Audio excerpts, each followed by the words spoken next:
Your morning this morning. Hope everybody had a wonderful weekend. It was the final weekend in the month of October, and then we head into November.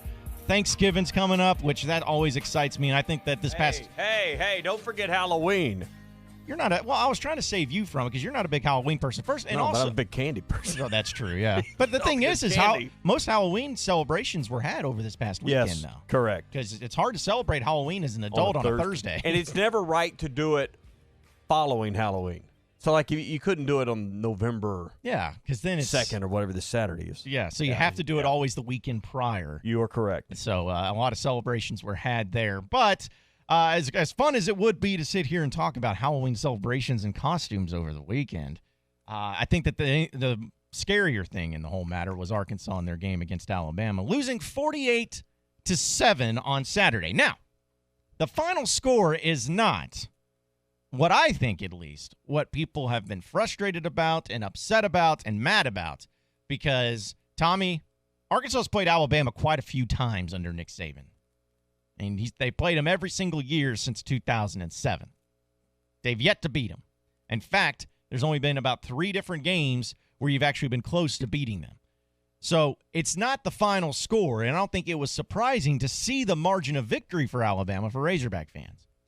But I do believe that there were a lot of elements inside of this game that once again has a lot of fans questioning Chad Morris and this coaching staff on whether or not they're the ones to be able to get the job done here at Arkansas. Well, there's certainly some things that went on with quarterback rotations. Is that the right way to put it? In the way that John Stephen Jones was in the game before halftime. He'd come into the first quarter, played a handful of plays, and not much happened there. And Starkel came back in. We never saw anyone else other than those two as far as in at quarterback. But John Stephen Jones got in a rhythm, got in a flow. The chains were moving. First downs were being had. I don't know if they were going to score a touchdown, but at least maybe they were going to get into field goal range. They had some time on the clock, not a ton, but had enough. And then Starkel comes back in and immediately throws a long, deep ball, incomplete downfield to the left side. You're thinking, well, I'm guessing he's in just so you can maybe take a good shot at the end zone. But then what happens before he can? The old pick six. Yeah. We were all worried about pick six Hicks. This guy's going to come in and he's got a history of throwing all these interceptions. Well, you had the wrong guy on that, man. Now you got pick six Nick. That's what you got. So, I mean, Tommy. I know that one went to the house, but right.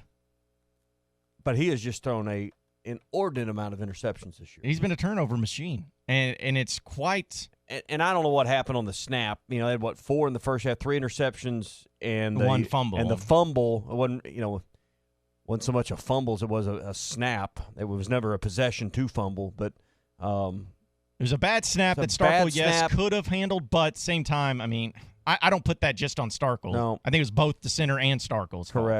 Correct. So you had that, which is, just as bad as, it set up the score. Mm-hmm. So yeah, it was just, listen, Arkansas in the beginning of this game, I believe, Tommy, that they would have been at least, they wouldn't have been winning the game, but they still would have at least been in striking range if it wasn't for the turnovers. Like, that's what killed them early in this game. They were down 41-0. Yeah. At halftime. Now, keep in mind, Bama's now Arkansas helped them do some of these points by giving them great field position. But Bama scored 7 points in the second half. Yeah. Yeah, I know. know. Think that was because I know. Boy, that stingy Arkansas defense. No, it was kept not. Alabama from scoring a bunch of points. No, it was not. Okay. And just as a so let's Oh, I know, but it's just I'm saying though that it was you felt like at times that there was something you could have gotten going until the turnovers. John, happened. here's the real question. That first half, the first 2 quarters of that game, was that as bad?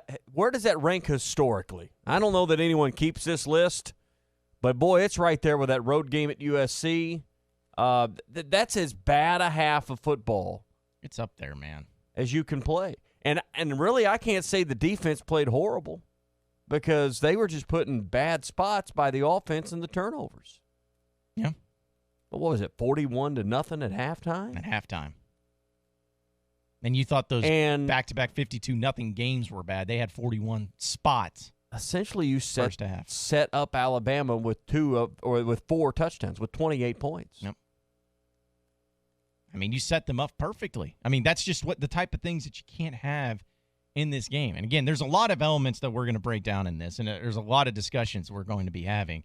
And there's a lot of discussions we want to hear from you and some of the points that you want to bring up here in this Monday Morning Quarterback presented by Crabtree RV. Yeah, the fall celebration is here at Crabtree RV and Alma. Take advantage of RV show pricing on hundreds of new models, including Deer Hunter specials. Boy, we got a couple weekends, and you're going to be out there in the woods. November 9th is opening day. Isn't that right, John? Yeah, Deer I got it in my begins calendar, yeah. November 9th, yeah.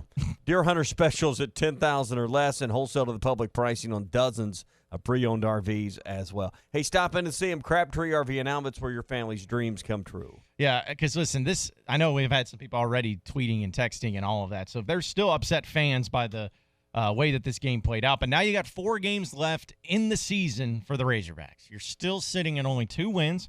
You're 2-6. I mean, mathematically, still in bowl contention. Yep. You could win out and go to a bowl. But let's be honest, they're not going to beat LSU on the road. Just not happening. So now it becomes of how do you handle it? If you're Chad Morris, how do you handle these final 4 games? What do you do, especially with the quarterback situation? Because Ben Hicks, all he's got is 4 games left of his career. He's done. And then Starkel has just been an absolute turnover machine and has not been helpful to you. In fact, he's hurt you in many different ways. So I don't know if you want to see him. If it was me, and I know we'll talk about this a lot more as the show goes on, but if it was me, I want to see John Stephen Jones and KJ Jefferson, those the only 2 guys the rest of the way. That's all I want to see. Because with KJ, you can still redshirt him by playing the final 4 games. And John Stephen Jones, he at least adds the RPO element with his legs. You want to see it until it's worse than Nick Starkel and Ben Hicks. Can it be worse, though? Well, I don't know. I mean, we've sat here and said it can't get worse. It can't get worse on so many other things, and it does. So until I see it now, we saw some promising things from John Stephen Jones. We did. Now, I've made this point for 2 weeks. It seems to me that the player that gets the most reps in practice, that's prepared as a starter, plays the worst. It's the person that comes. Weird. Once again. So weird. Once again, who's right about this week? This guy here. I'm going to pull a Ruskin. This guy right here. Because who played better this week? John Stephen Jones. John Stephen Jones, who was not prepared as the starter. He was prepared as the backup, outplayed the starter in the moments he got. It's all part of the plan, Tommy. Is this uncanny or what? It's weird, man. I don't understand. And it doesn't matter if it's Hicks or Starkel or Hicks or whatever. Whoever comes in place, and now we've entered a new quarterback into this in the home stretch, and he's outplaying the starter. Whoever is prepared as a starter is the worst quarterback as far as performance. Absolutely makes no sense whatsoever. Let's get into some quick-hitting headlines presented by Williams Tractor. Hey, Williams Tractor is winding up the savings right now during the True Blue Savings Event. Take advantage of 0% financing, cashback savings, and other year-end specials on select New Holland tractors, hay and forage products, and material handling equipment. Get in on all the True Blue savings right now at Williams Tractor in Fayetteville, Berryville, or Bobcat of Northwest Arkansas in Rogers. Hurry in. This deal ends when the year is done. So Arkansas men's basketball won their final exhibition game on Friday night against Southwestern Oklahoma State, 78-51, 2-0, baby, in the exhibition season. And that means absolutely nothing. Arkansas also opens up as a 7-point dog to Mississippi State this Saturday at home. And also Tiger Woods won the Zozo. Congratulations to Tiger. It can only mean that he's going to come back and win the Masters for back-to-back times. At least that's what we're all hoping for. Don't know that that's what it means, but okay. Hey, that's what I'm hoping for. I think that's what everyone's hoping for. But we'll get to more of the Morning Rush coming up.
Hello, my name is Sean Brazel. I'm with the Fence Man and Quantum Property Services. I'm here to give you the brass tacks and hard facts of what encompassing all of your property needs are. We can help you with your real estate, your property management, your construction, and your money. Hi, I'm Andy, Money Talks Knox. I'm here to talk to you about maximizing your return on your investment and also helping you get creative with your financing.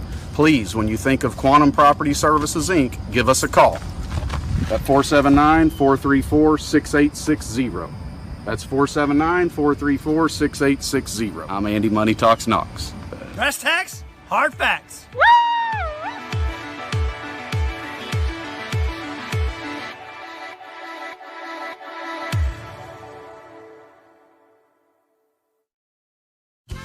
Hi, I'm Hector here from La Huertas. We like everything hot. La Huertas, we're fresh, authentic Mexican food served every day. La Huertas has 4 locations in the Fort Smith area with daily happy hours and a margarita night. Check it out. We're open 7 days a week with draft beer specials. Monday and Thursday night football. We are Fort Smith Authentic Mexican Restaurant. Yes, sir, we are. Fresh, homemade flour tortillas. La Huertas. At Rogers and Garrison location. Eat until you hurt. In Fort Smith, La Huertas.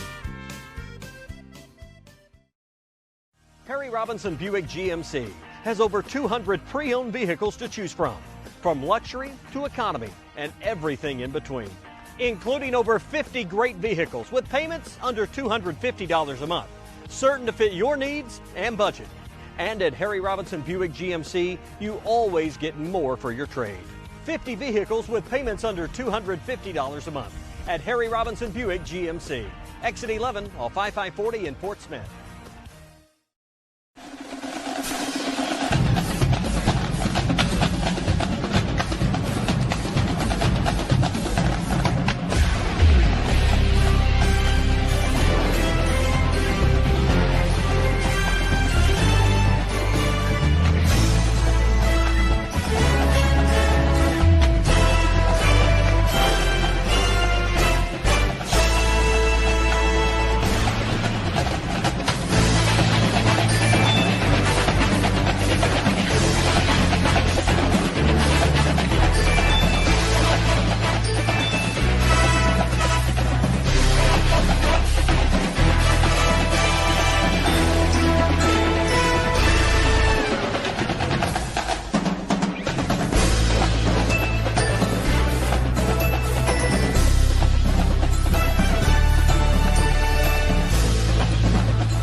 Hello, my name is Sean Brazel. I'm with the Fence Man and Quantum Property Services. I'm here to give you the brass tacks and hard facts of what encompassing all of your property needs are. We can help you with your real estate, your property management, your construction, and your money. Hi, I'm Andy, Money Talks Knox. I'm here to talk to you about maximizing your return on your investment and also helping you get creative with your financing.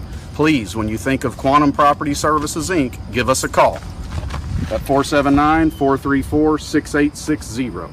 That's 479-434-6860. I'm Andy, Money Talks Knox. brass tacks, hard facts.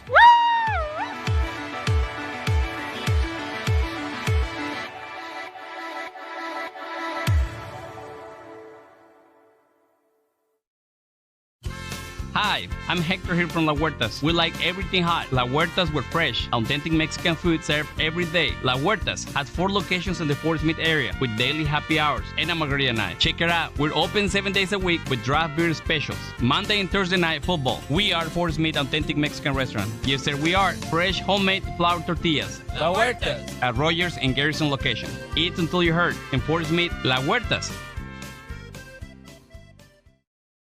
Harry Robinson Buick GMC has over 200 pre-owned vehicles to choose from luxury to economy and everything in between, including over 50 great vehicles with payments under $250 a month, certain to fit your needs and budget.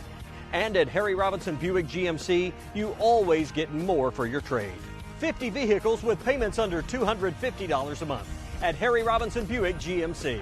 Exit 11 off I-540 in Fort Smith.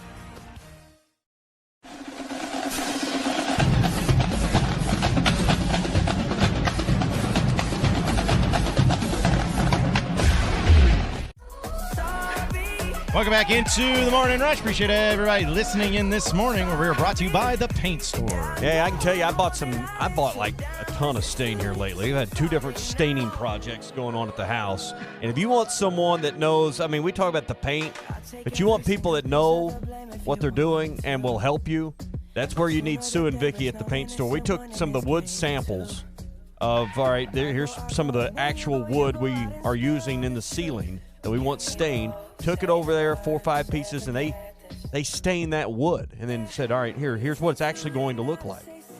And that's the kind of service you can get. Now go to the big box national stores and see if they're going to do anything close to that for you. Not even going to ask if you could bring that in. Not even going to try to do that for you. That's what the Paint Store. Plus, they stored our colors on file, so if we need any more, which we're going to, they've got it for 10 years there at the Paint Store. 1414 Fayetteville Road, or call Sue or Vicky at 474-4505. That's the Paint Store in Van Buren. If you want to get on the conversation here on the Morning Rush, you can call or text the Cherokee Casino hotline at 877-377-6963. A lot of people are, of course, wanting to talk about the quarterback situation. And Chad Morris, after the game, when he was asked about the whole Nick Starkel situation and what went wrong, here's what he had to say. Yeah, I thought Nick did some good things. We've got to go back and study why we're making some bad decisions with the football, and that's on us as coaches to figure that out. But again, I know he's got several of those throws he wish he would have had back. But again, you can't go out and spot a team of this caliber with a short field. And expect to be in the ball game, and we weren't, and it got away from us early on in the first half, and it was turnovers and short field. I'm just sitting here with Chad Morris and this coaching staff on the quarterback situation, and I'm starting to wonder, and this is legitimate. I'm starting to wonder: is it because these quarterbacks show something in practice and it doesn't translate it to the game? Is it because that they don't have any quarterback on campus that's capable of showing any sort of consistency? Is it poor coaching and development or poor game preparation for these guys? What is it, Tommy? Because I know you've been bringing it up, and as we discussed in the previous segment, of the starting quarterback every single game plays poorly, and then the backup quarterback comes in and plays better. I've never seen anything like it. And this goes back even to a degree to last year. Yeah. This was the way it was. And without us seeing all of the practice, now, members of the media get to see some of the team period and a lot of other things early in a practice, but you don't see what's going on in the meeting rooms. You don't see what's going on to mentally prepare these guys. The film study, picking up on tendencies, knowing which corners are most dangerous or the safeties are most dangerous as far as intercepting your passes. All of the pit. I don't know how, and even if I was allowed to sit in all those meetings, I still don't know I'd be able to come away with and pinpoint something.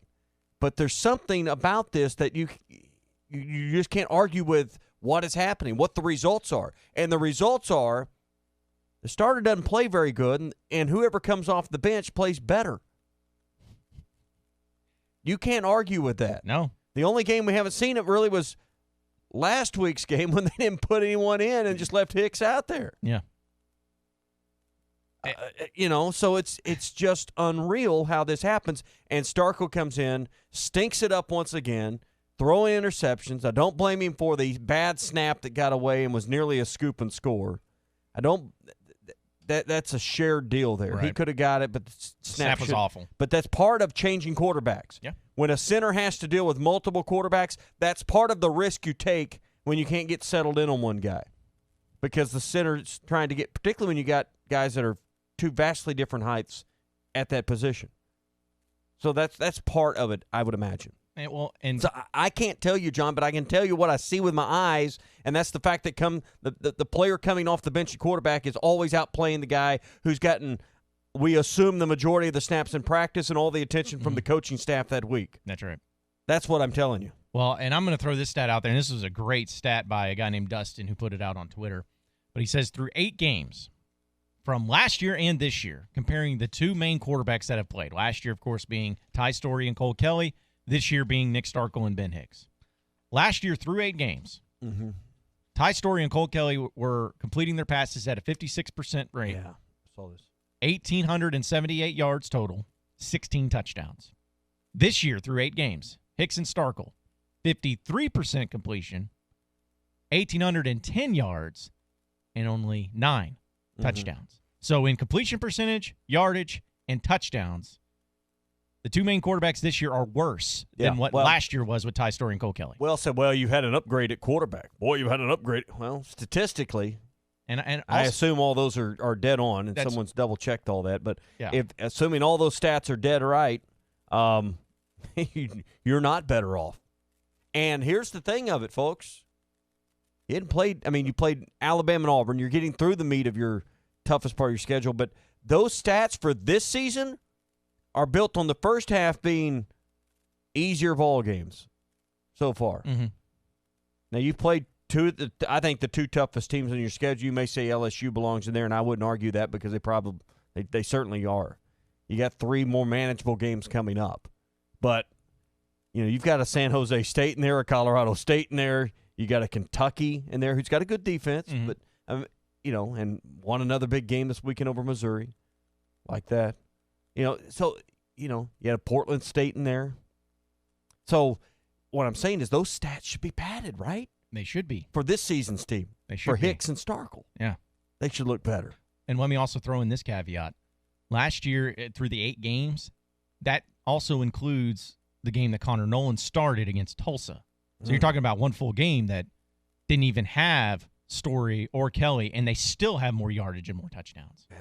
I mean, that's what's worrisome right there, is that can these guys develop a quarterback? Right, because these are offensive guys. Chad Morris is supposed to be an offensive guy.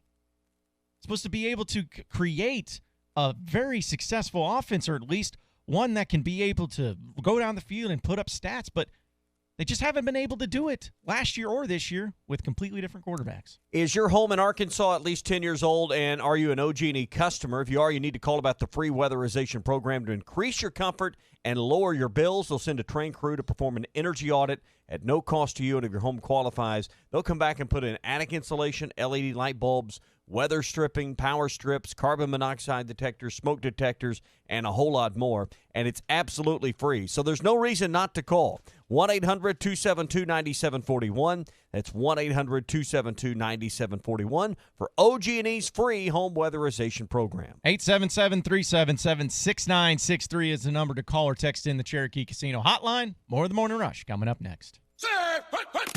Monday Morning Quarterback presented by Crabtree RV in Alma. Exit 13 off I-40. Hey, man. Hey. I like your new Toyota Tundra. Thanks. I got a great deal on it at the Toyota tailgate event. Now I can spend my weekends out in the wilderness, tackling all sorts of terrain, kicking up rocks, barreling down deep forest trails. Oh, totally. Going on rough, tough, rugged journeys. Really just getting out and connecting with nature. Right. I'm talking ATVing, mountain biking, taking the boat out, weekends jam-packed with activities. That's cool. I mean, except on game days. On game days, I'll still be here tailgating with you. Oh, good.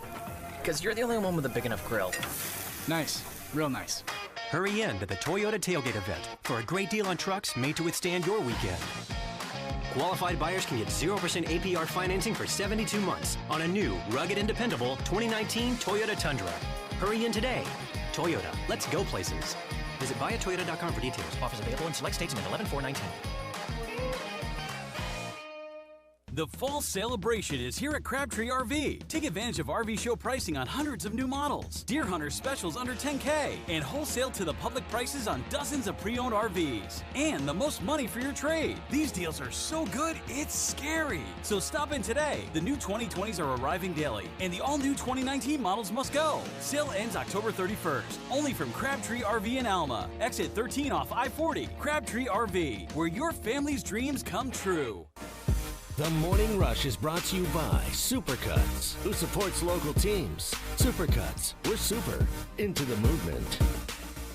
Joe's Grill and Cantina is the only place to watch the Hogs. Watch every game at Joe's. Enjoy half-price apps and taps during the game. And with TVs all around the restaurant, you'll have a front row seat. Half-price appetizers like brisket nachos, Mexican pizza, 10-layer dip, or Joe's humongous sampler platter. All half price. And all beers on tap are half price. Watch every Hog game at Joe's. Half-price apps and taps during every Hog game at Joe's Grill and Cantina. 3400 South 74th Street across from Harps. Hi, folks. Larry Rath here for Rath Auto Resources. Fall is my favorite time of the year. Football, fine weather, and my chance to flip the lot. We're out to sell every single car in our Rath Road Ready inventory and flip the lot during our fall clearance. That's right. Every vehicle must go. To make it happen, we're discounting our entire inventory with savings up to $4,300 below retail. Even our special purchase vehicles are included, like 2018 Hyundai Elantra SELs for only $13,991. If you're keeping the car you have, let us take care of it for you in our Meineke Car Care Center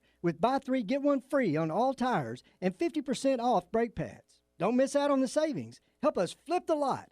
Get the Rath Road Ready vehicle that's perfect for you and save up to $4,300 during the fall clearance at Arkansas's #1 rated and reviewed independent dealer, Rath Auto Resources, and the Meineke Car Care Center, 4515 Towson Avenue, Fort Smith, or online at rathauto.com. Requires bank approval. Vehicle purchase price affects trade allowance. This is Mark Hurst. At Hurst Family Dental Care, October is our anniversary month, and to say thank you for 2 amazing years, we want to give something back to you. If you're a new patient to our office and call during October to schedule a cleaning appointment and mention this ad, we will include a comprehensive exam at no additional cost. If you're one of our existing patients and call during October, we will give you a $100 credit toward any planned treatment. Give us a call at 474-1972 and mention this ad and let us show our appreciation to you. Hurst Family Dental Care, a name you know and a name you can trust.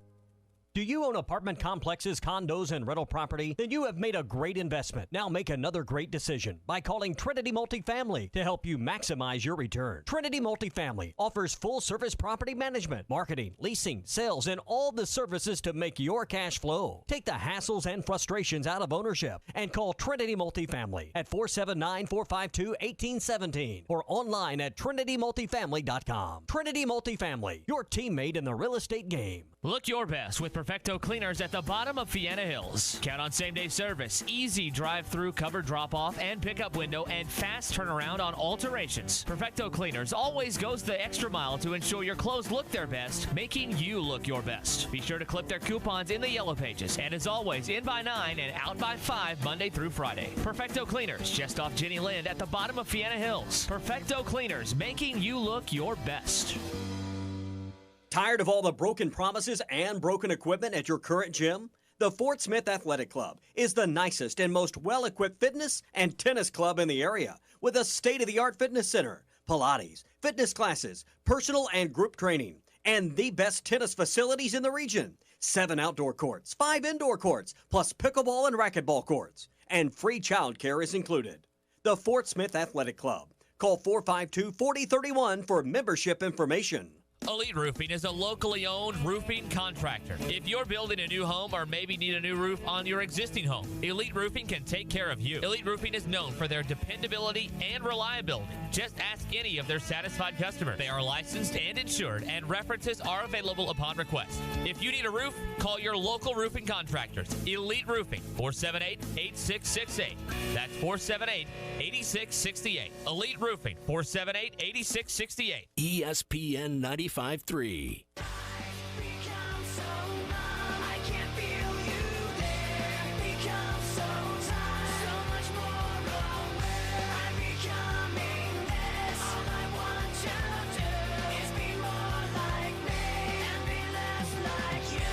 Call or text the Cherokee Casino Rollin' in West Siloam Springs hotline, 877-377-6963. This is The Morning Rush. Welcome back into the Morning Rush on a Monday morning quarterback presented by Crabtree RV. Yeah, the fall celebration is here at Crabtree RV. Take advantage of RV show pricing on hundreds of new models. You deer hunters out there, John Neighbors has got you don't have your camo on today. You had your camo on Saturday. Yeah, I was a big camo guy on Saturday. Get you a deer hunter special over there, under $10,000. Yeah, exactly. We found out you're pretending. Yeah, that's right. You're dressed up like a hunter. Wholesale to the public pricing on dozens of pre-owned RVs as well. You're getting ready for deer season. You're getting ready for fall camping. This is the place. Crabtree RV in Alma, exit 13 off of I-40. Crabtree RV, it's where your family's dreams come true. If you want to get on the conversation, call or text the Cherokee Casino hotline at 877-377-6963. But Maddie T, we need you to go ahead and give everybody their Morning Rush update. Here's your Morning Rush update. Wow. The Razorback basketball team won their final exhibition game against Southwestern Oklahoma State on Friday night by a final score of 78-51. Hogs finished 2-0 in their exhibition games this season, which means absolutely nothing. But it definitely is a lot better than going 0-2 to kick off the Musselman era. Arkansas football opens up as a 7-point underdog at home to Mississippi State this Saturday in Razorback Stadium. If Arkansas loses to the Bulldogs, that will be 3 straight years of no SEC wins in the state of Arkansas. Say that again. Say that last part again. That will be 3 straight years of no SEC wins in the state of Arkansas. That's a fun fact for today. Say it again for those in the back. In case you didn't hear. If Arkansas loses to the Bulldogs, that will be 3 straight years of no SEC wins in the state of Arkansas. Okay, I guess technically in Fayetteville, because they could still beat Missouri. I've already said they're lost. So okay. I'm the one that wrote the script for Maddie. They're already lost that Missouri game. So continue on. Tiger Woods wins the Zozo Championship in Japan by going 19 under 261. It is his 82nd PGA win, and he has tied Sam Snead for most wins. His awesome victory can only mean one thing. He's going back-to-back at the Masters. Anyone in here see a single swing of the Zozo Championship? Anyone see? I saw a highlight. Okay.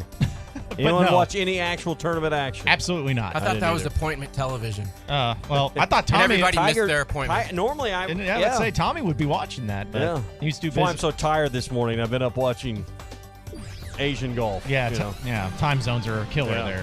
Yeah. Be sure to head to hitthatline.com for all fantastic Morning Rush content and great Razorback coverage with articles, videos, podcasts, and more, only available at hitthatline.com. All right, there you have it. Thank you, Maddie T, for your Morning Rush update. A few people texting into the... That's a little less over the top, and it's 6:33 in the morning. Well, hey, I like the music bed that he had going. It's like very professional. I mean, we like to be a legitimate radio show, and I think that having it play like that and having the big we like to be a legitimate radio show. Yeah, it's like... I like that. Sometimes taking it to the next level. That's right. And that's the way you do it right there is by having... Just evolving. That's right. Yeah. That's right. We've had a few people texting into the Cherokee Casino hotline. We were talking, and also we threw out the stat of the quarterback situation from last year compared to this year, and it apparently has really sparked a lot of people's interest in how in the world does that happen.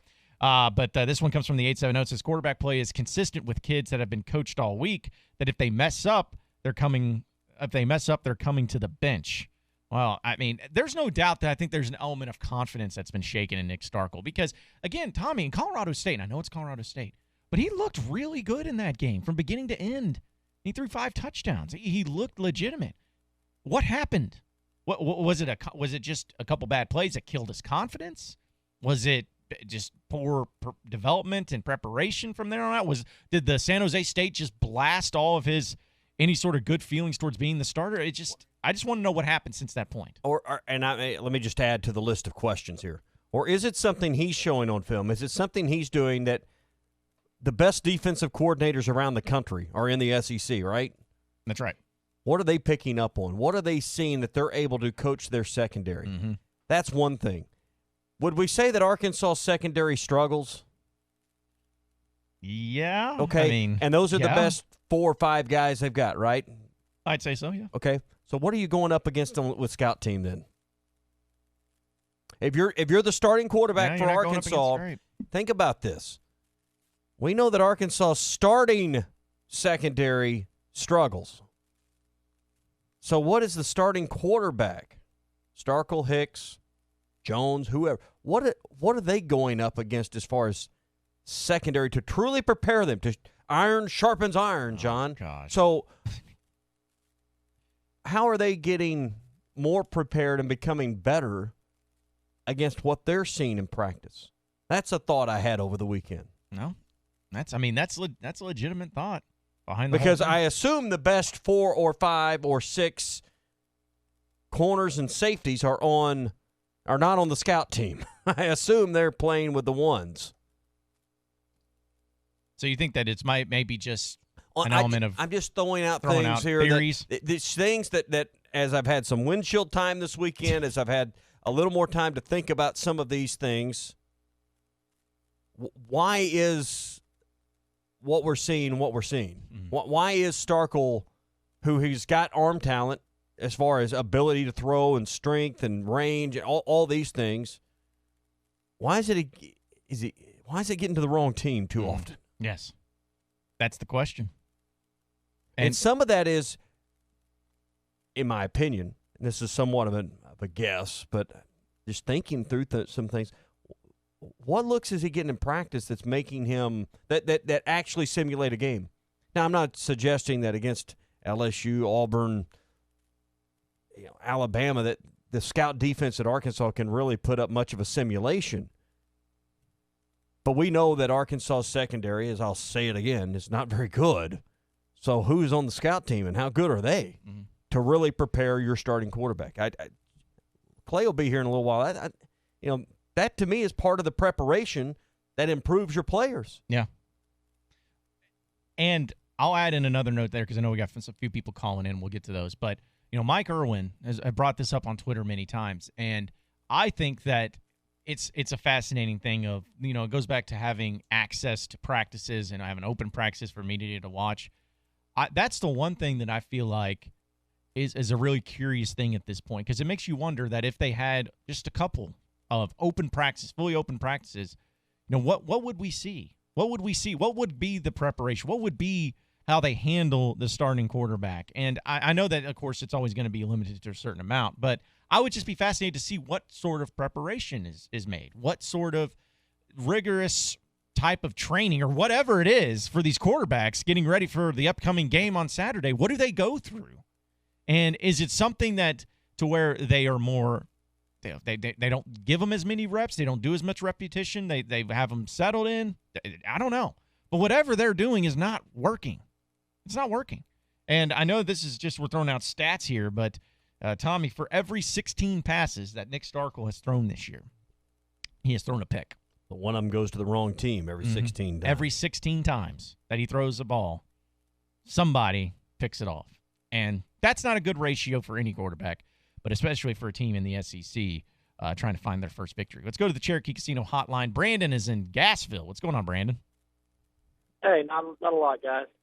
I'm disappointed like a lot of other Razorback fans, but my question, I like to see stats. So my question is, what are the stats between the starting quarterback and the backup quarterback? If you just looked at those stats, how do they compare? That's actually a good question. We may have to have our rigorous research team be able to look into that. But I guarantee you though that if you look at them, the backup stats are going to be much better than the starting stats. Just going off of the eye test. Yeah, I knew they would. I just wanted to see how bad it would be. How big of a difference is it going to be? Yeah. Well, I'll tell you what. During the commercial break, we were doing. I've got every box score from every game this season right here in my hand. Yeah, he's a pack rat. I've saved. Well, you're not a pack rat if you use one of these big binder clips. Ah, okay. That means you're organized, right? Yeah, very much so. Yeah. Very much so. But, so, I mean, because you can't go and just look.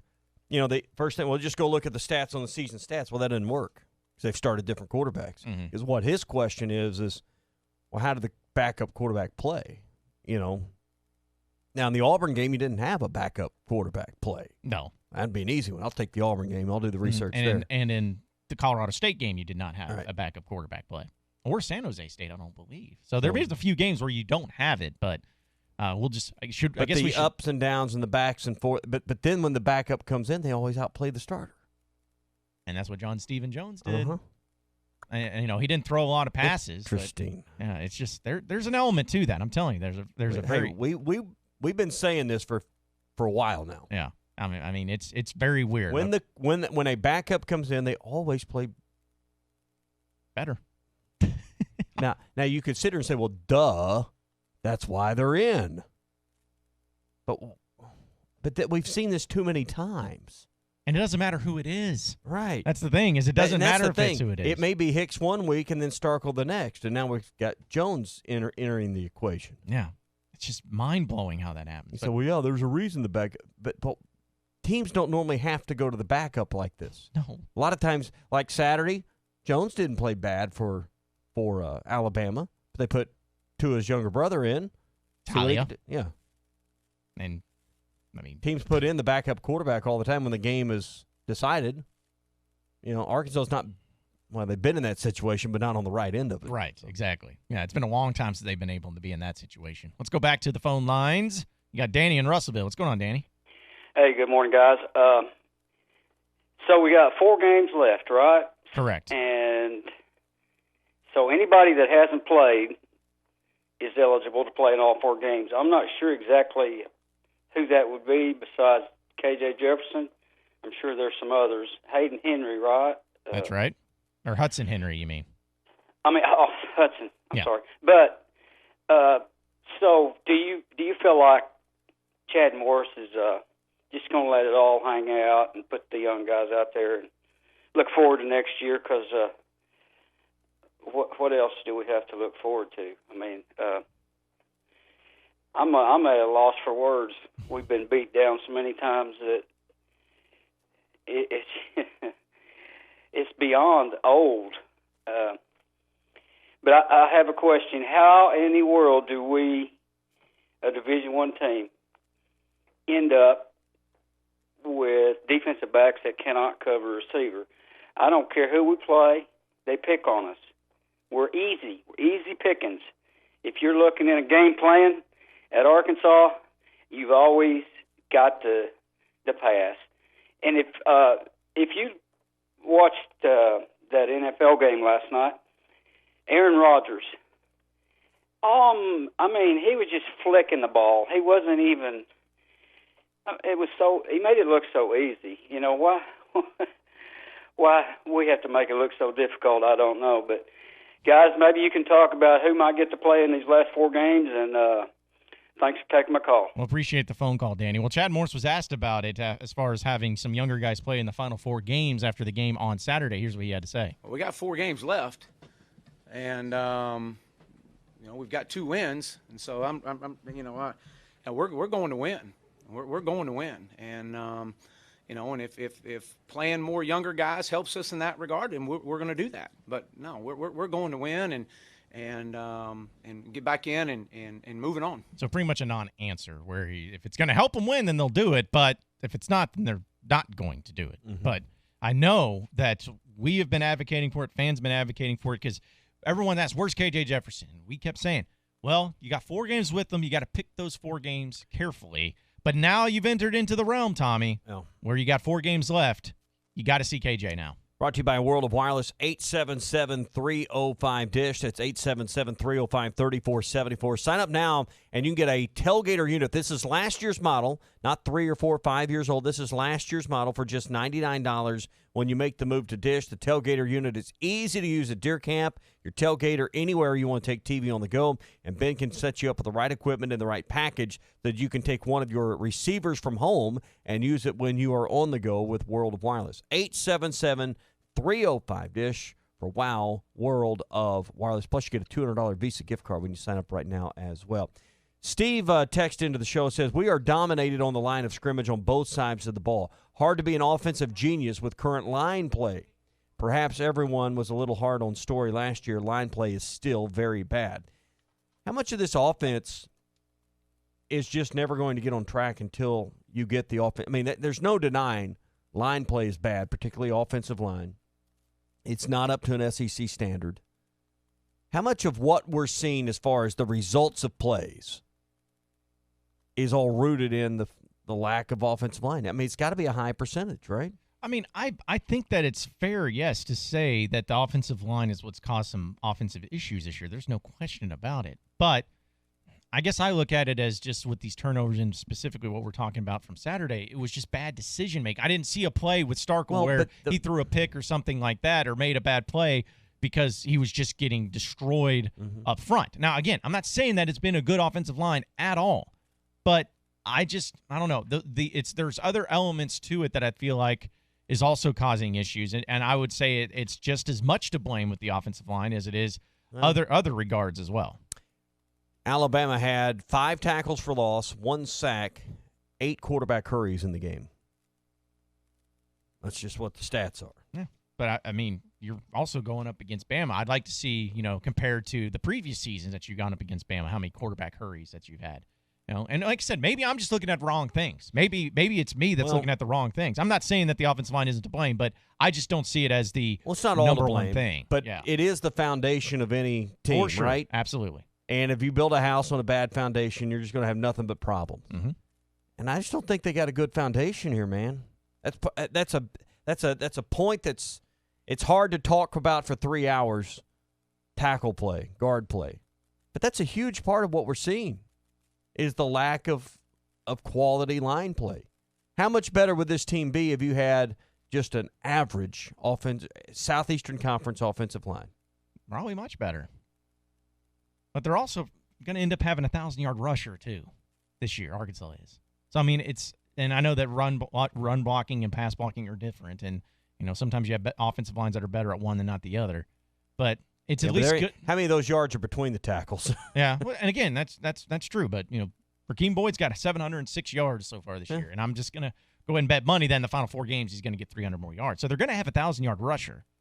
So it's obviously good enough to have that, but it's not where it needs to be. And I don't know because there's not a stat that you can look at on offensive line necessarily to say how much better it is than last year. But using the eye test, Tommy.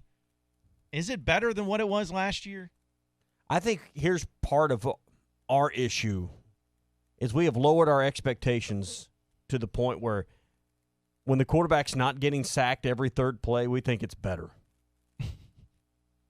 And I think when the trained eye, the experienced eye looks at things that we're not looking at, footwork, handwork, placement, their get off at the line of scrimmage, pad level, all of these things that are hard for the untrained eye to evaluate. I think they see a lot of I've talked to former players that have played up there, and all of them come back to line play.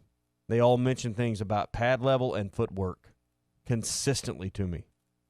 I don't know enough, John, to sit here and tell you if Colton Jackson or Dalton Wagner or Ty Clary are getting their footwork right. I can't tell you.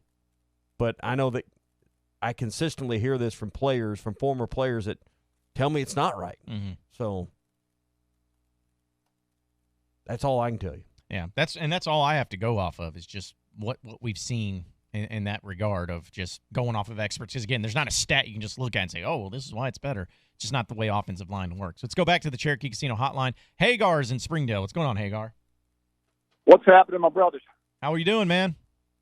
I'm telling you, just living the dream, hard work and low pay every day. Hey, look, you guys are going to think I'm the most thick homer you've ever heard, but I actually have some excitement now after watching this game, and here's why.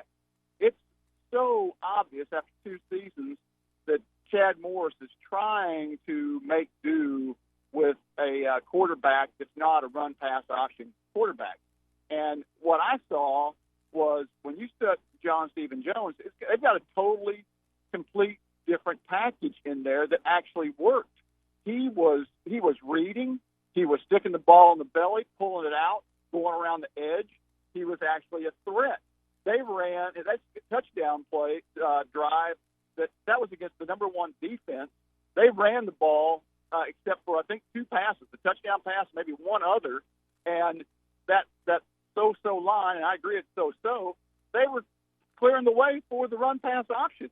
And they actually drove the ball down the field with that line, with a quarterback that could read, pull the ball out, and then make a play. So it's actually given me some excitement to say now you stick a 6'2", 6'3", 225 quarterback in there at KJ Jefferson instead of a 5'9" kid, you might actually have something going. But it's just painfully obvious to me that they've been just trying to survive, trying to figure out a way to win, holding these guys back to save their eligibility. And I'm hoping they let it go now because I actually saw something in that run-pass option, And it just amazed me what a different package it was for him versus just turning around, handing the ball off to Boyd, or dropping back and throwing the ball. Yeah. So I'll shut up and let you guys go at it. Well, appreciate the phone call as always, Hagar. I think that that's an interesting point that you have as far as how, John Stephen Jones was playing and having an actual RPO quarterback in that situation. And there's no doubt that he had packages, he had formations, he had plays that were built for him, and I think that they were successful at it. The question that I have, though, and if that's all true, and what you're saying is true, the question that I have, though, is that last year when you had Ty Storey and Cole Kelly, that's just the hand you were dealt if you're Chad Morris. Those are just the guys that you had. That's who was on the roster. Who was on the arrived. roster. That's right. You couldn't do anything about that. But then you go out and then you bring in Ben Hicks, who was under your system for quite some time and played quarterback for you, Chad Morris. That's why you went and got him, That's right? why you went and got him. Then you go out and you get Nick Starkel. another coach on the field. Yeah. You go out and get Nick Starkel, a guy that has SEC experience, played at Texas A&M. From the statistics was pretty good. You bring him in. And then you also add in the KJ Jefferson element. And you have John Stephen Jones that's been around. So you have a completely different quarterback room. Those are the guys you selected. You selected guys that can't run the ball. That's right. Chad Morris picked those guys. And I don't know all the history, but he picked Hicks at SMU, right? Correct. So he recruited a guy there that didn't have all this RPO stuff? And I thought that's why they brought him in. It's because he did. Because that's how they played. That's what I would think. Yeah. That's what logic would tell me. Of course, in the transfer portal, in fairness, you're just trying to take probably what's best available. And when you've got Cole Kelly and Ty Storey leaving anyway, you got to have some quarterbacks, right? That's right. So, would you rather have Starkel and Hicks that maybe don't completely fit exactly check every box, fit everything you want, or go get one that does, but they can't play on the same level? So, there is, still some element best available player too, But now that we've gone 8 games in and we've seen what Hicks and Starkel have done, it makes you question, okay, these guys obviously aren't good enough to even run the system, so why not give somebody who can a shot at it? Hey, have you checked your mortgage rate lately? A lot of times people forget about their rate once they leave the closing table. Your friends at Arvest Bank would love the opportunity to review your current loan. I recently refied my house with Arvest Bank. Easy, simple process, and they can help you lower your monthly payment, shorten the term on your loan, or do both because rates are really competitive right now. Arvest services 99% of the loans they originate, so most of the time you can deal with a local Arvest branch near you. Call Randy, get the process started, 479-573-1127. That's 573-1127. Or download the Home For Me app to your mobile device and search for an Arvest loan officer near you. Arvest Bank, member FDIC, equal housing lender. Clay Henry, the publisher of Hogs Illustrated, will be joining us on the other side of the break, as well as more of your phone calls and text messages via the Cherokee Casino hotline. Stay with us, folks. The fall celebration is here at Crabtree RV. Take advantage of RV show pricing on hundreds of new models, Deer Hunter specials under $10K, and wholesale to the public prices on dozens of pre-owned RVs. And the most money for your trade. These deals are so good, it's scary. So stop in today. The new 2020s are arriving daily, and the all-new 2019 models must go. Sale ends October 31st. Only from Crabtree RV in Alma. Exit 13 off I-40. Crabtree RV, where your family's dreams come true. Your fence is more than a decoration. It's a reflection of its owner. Choosing a fence company should be done with integrity and quality in mind. The Fence Man has been providing fencing and security solutions for over 40 years. An in-house custom iron and gate department, plus an access control department. The Fence Man offers services other companies aren't equipped to do. The Fence Man, fencing and security solutions to protect what matters most. 479-782-3936 or online at thefencemancompany.com, a division of Quantum Property Services. Are you in the market for a new pool or spa? Seaside Pools and Spas has been constructing quality pools in the four-state area since 1967.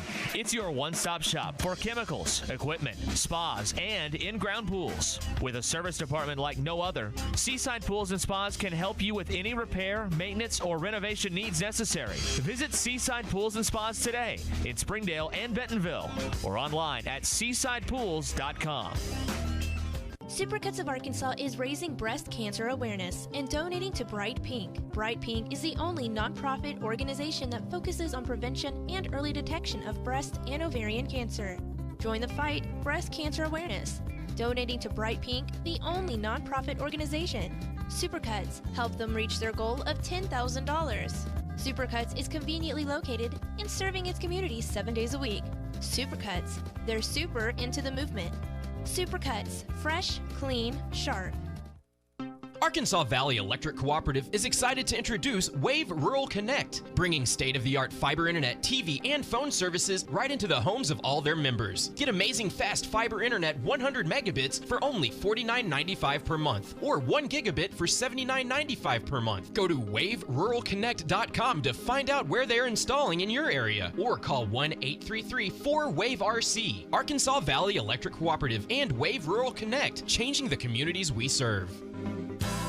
Always get more at Orr. We always put the customer first at Orr Chevrolet in Fort Smith. Since 1924, the Orr family of dealerships has grown based on one simple principle. Give the customer more money for their trades and give them a lower price on their new vehicle. It's a simple concept, really, but one that very few dealers honor anymore. Hey, we know you paid a lot of money for your vehicle, and Orr Chevrolet wants to pay you the maximum amount for it today. Then we'll give you an awesome price on a new Chevrolet. But we're not done giving you more. Included with any new vehicle sold, Orr Chevy will also give you a lifetime powertrain warranty, 2 years of free maintenance, and free car washes for life. So come get a lower price and more money for your trade today at Orr Chevrolet on Auto Park Drive in Fort Smith and 24/7 at OrChevyFS.com. Chevy, find new roads. You always get more at Orr. Spring is in the air. Not in the house, Dalton. It's okay, AJ. Aw, snap, I told you not in the house. Red Kool-Aid all over the white carpet. Mom and Dad are gonna... It's okay, AJ. I can't believe it. We're so in trouble. I told you so. Thank you for calling Service Master Clean. This is Tanya. How can I help you? Tanya, it's Dalton. For the clean you expect and the service you deserve. Think Service Master Clean. Visit us online at smcleanonline.com. Got a mystery stain on the carpet and the kids insist they don't know what it is? Or you're just ready to give the house a good spring cleaning? Call Service Master Clean at 646-4087. Call today for spring specials. Service Master Clean. For the clean you expect and the service you deserve. It's okay, AJ. Tire. Yes, tires. Jodys, tire. No, it's jodysauto.com. I thought you said they sold tires. Yes, Jody sells tires. The best brands at the best prices. Doesn't say tire in their name. Doesn't say they do brakes and alignments and oil changes either. So, jodysauto.com sells tires. Price match guarantee. So let's see what they have. Okay, go to jodysauto.com and click on Shop for Tires and get a quote. You can even get financing. Free flat repair? And free road hazard. Wow. Best tire brands and prices, sure, but these folks know tires. And jodysauto.com has a lot more to offer. 3 locations and one-stop service. Total convenience. One stop for oil changes, repairs, maintenance, tires, towing, and fleets. Voted best of the best because they take care of their customers. Since 1984, convenience and trust, jodysauto.com. ESPN Arkansas weather. Only a little sunshine through the clouds at times today. Our high temperatures this afternoon will be in the upper 60s to near 70. Could see a few showers moving our way tonight. Overnight low, upper 30s north, upper 40s south. And then Tuesday, a chance of some showers. Our high low 50s north, upper 60s south. I'm Sally Russell with your forecast on ESPN Arkansas. Weather is brought to you by Hertz Car Sales, 2810 Midland Boulevard in Fort Smith. You can call them today at 783-1722 or check them out online at buyfromhertz.com. Radio station. KERX, Paris, Fort Smith, from the Bush and Bushlight Studios. This is ESPN 95.3. Broadcasting live from the Toyota Studios, this is The Morning Rush. We had entirely too many mistakes against a really good football team. Turning the ball over and giving 24 points up in the first half off turnovers are not that. That's not what this is about. We've got to do a better job protecting the football. It was a rough start out of the gate. You can't spot the number 1 team in the country, 24 points in the first half, and expect to come out of that. We're on to Mississippi State. We're going to be ready to get back home and get into the month of November. With John Neighbors Every time you put a mic in my face, I'm going to say Arkansas. and Tommy Kraft. My friends and I, we drank beer, liked beer, still like beer. The Morning Rush starts right now. 1 hour down, 2 hours to go. Appreciate everybody listening in on this beautiful day here in the great state of Arkansas. John Neighbors, Tommy Kraft, Maddie T, all in studio with you today. And thank you as always for making us a part of your morning this morning on a Monday morning quarterback presented by Crabtree RV. Yeah, the fall celebration is here at Crabtree RV in Alma. Take advantage of RV show pricing on hundreds of new models, including Deer Hunter specials under $10,000 and wholesale to the public pricing on dozens of pre-owned RVs as well, and the most money for your trade-in. It's all at Crabtree RV in Alma, exit 13 off of I-40, next door to the Cracker Barrel. Crabtree RV, it's where your family's dreams come true. All right, let's go ahead and get into this. I have just one question for you. Are you ready? I'm ready for this my whole life. Welcome to the most incredible 2 hours of your life. Here he is, the Clay Henry. That's right, folks. Clay Henry, the Hogs Illustrated publisher, joins us on the Morning Rush this morning. Clay, how you doing this morning, man? I'm good. You know, I've been thinking, you guys let me do the easy part. Y'all get up early, and I don't know what time you must have to get up, John. 4:30. But 4:30, y'all get it all set up. Y'all set the stage, and then you bring me in, and it's kind of like, you know, it's like I get the dessert. Yeah. Y'all have already prepared the meal, and I just want to thank you for the hard work that y'all put in to let me do the easy stuff. You know, come on at 7 o'clock. Well, we appreciate that, but what we look at it as, we're more like the Arkansas Razorbacks. We're the starting quarterbacks, and then we end up screwing around and being terrible. Then we bring in the backup with you, Clay, and then you end up performing a lot better than what we did. So that's I've got the RPO. I can go this way. I can go that way. Or you throw it. I'm experienced. Now, I'm not real fast, so they run me down. You know, and it's but I'm kind of like the Timex. I just keep on going. Well, you were there Saturday in Tuscaloosa. You got to see the light show. Unfortunately, you got to see too much of the light show as Alabama wins. Bad. 48. Yeah, I want to talk about that later. Let's hold our thoughts on the light show. 48-7. Clay, what'd you see? I think Nick Saban could have named the number. I mean, he could have dialed it up. It could have been 60s if he'd have wanted it to. I mean, if Arkansas had ever shown the spark to score more points, then it would have been a lot worse. And, you know, it's like, I think to summarize and just skip to the next question, I'm ready for KJ. I'm at KJ time, you know, and that's the question that keeps being asked. You know, but I would like to put in perspective, because I'm not sure anybody really heard the question. You know, the question about, are you going to play more players? It came from a Little Rock radio guy. That's all I'll say. And he says, now that you're not bowl eligible, you only have 4 games left. Did you know that's what he asked? Were you aware of that? I was not. I'm sitting beside him, and I write on my sheet 2 + 4 = 6. As Chad's getting ready to answer the question, and he just dropped his head. I'm talking about our friend. Mm. So, you know, I'm not saying they're going to get bowl eligible, but his question was 1 week early. Yes. It was just kind of sad. And I mean, me, David Basil, Bob Holt, we gave him a lot of grief after it was all over. You know, it's like, guys, this is the math, 2 + 4 = 6. And he's like, I know. He says, as soon as I said it, yeah. I mean, but I think the point's still valid, overall though. point of the question was valid. was valid, and it was like, you know, it's like you don't ask the coach, you know, you're not bowl eligible now. You cannot be bowl eligible when you still can. You just don't do that. You might say, hey, you're a little closer to not being bowl eligible. You know, it's going to be tough. Are you going to play the young guys more? And I think they want to. It's not the fact that they can't be bowl eligible. It's the fact they only have 4 games left, and you can play anybody you want, and it won't cost you a year. That's the question, and that's the way it should have been phrased. And I think they will. And the deal with KJ is he's the guy that's on campus that is a running threat. I mean, he's a coach that watched him in preseason said he's as close to Cam Newton as you can get. You saw Cam Newton as a junior.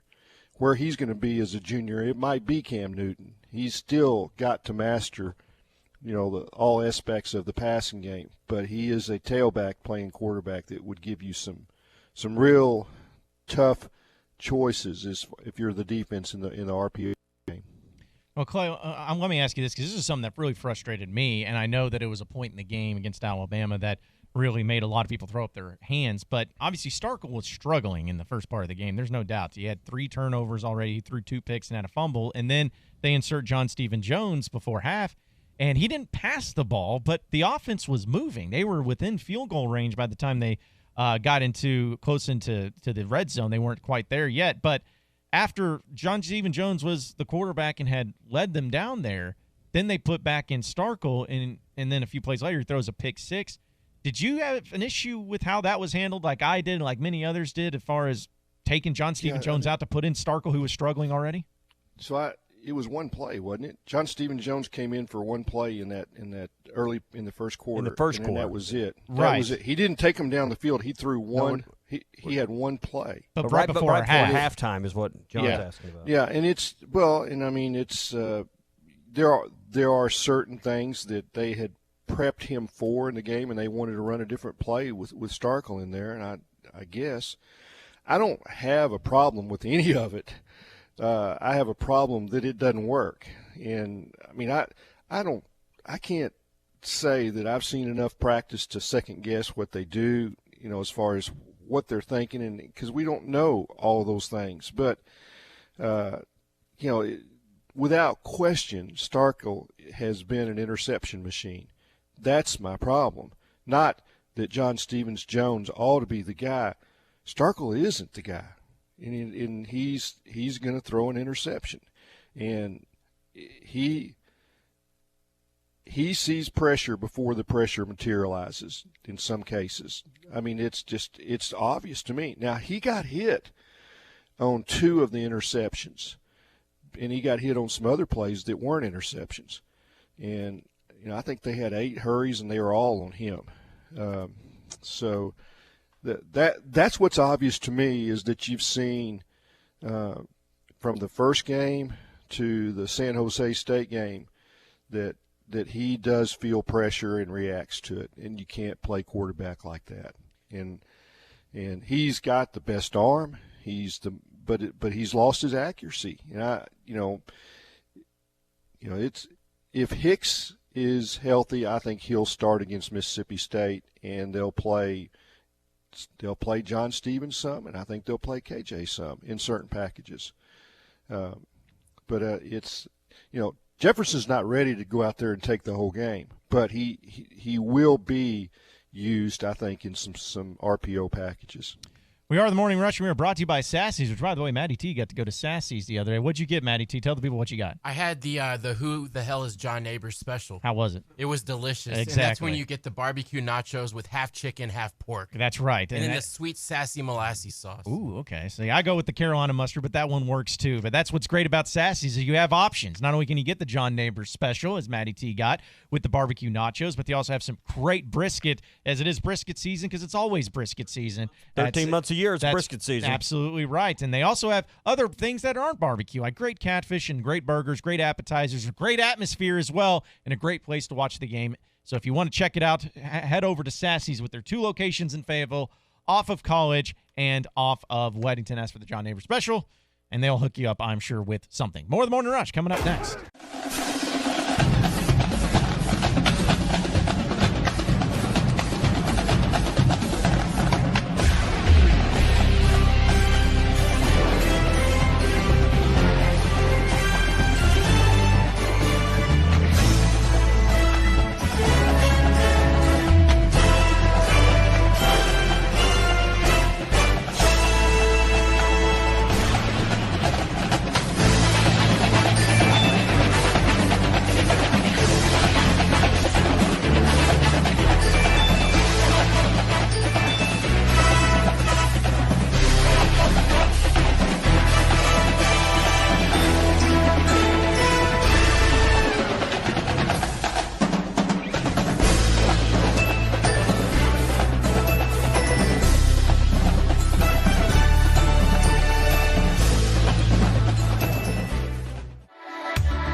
Hello, my name is Sean Brazel. I'm with the Fence Man and Quantum Property Services. I'm here to give you the brass tacks and hard facts of what encompassing all of your property needs are. We can help you with your real estate, your property management, your construction, and your money. Hi, I'm Andy, Money Talks Knox. I'm here to talk to you about maximizing your return on your investment and also helping you get creative with your financing. Please, when you think of Quantum Property Services, Inc., give us a call at 479-434-6860. That's 479-434-6860. I'm Andy, Money Talks Knox. brass tacks, hard facts.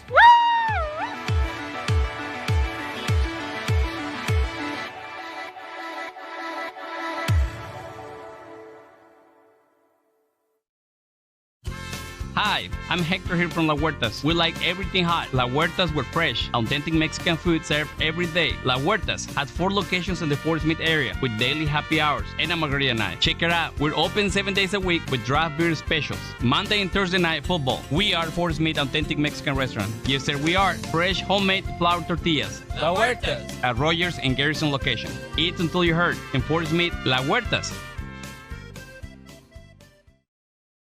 Harry Robinson Buick GMC has over 200 pre-owned vehicles to choose from luxury to economy and everything in between, including over 50 great vehicles with payments under $250 a month, certain to fit your needs and budget. And at Harry Robinson Buick GMC, you always get more for your trade. 50 vehicles with payments under $250 a month at Harry Robinson Buick GMC. Exit 11 off 5540 in Fort Smith.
Hello, my name is Sean Brazel. I'm with the Fence Man and Quantum Property Services. I'm here to give you the brass tacks and hard facts of what encompassing all of your property needs are. We can help you with your real estate, your property management, your construction, and your money. Hi, I'm Andy, Money Talks Knox. I'm here to talk to you about maximizing your return on your investment and also helping you get creative with your financing.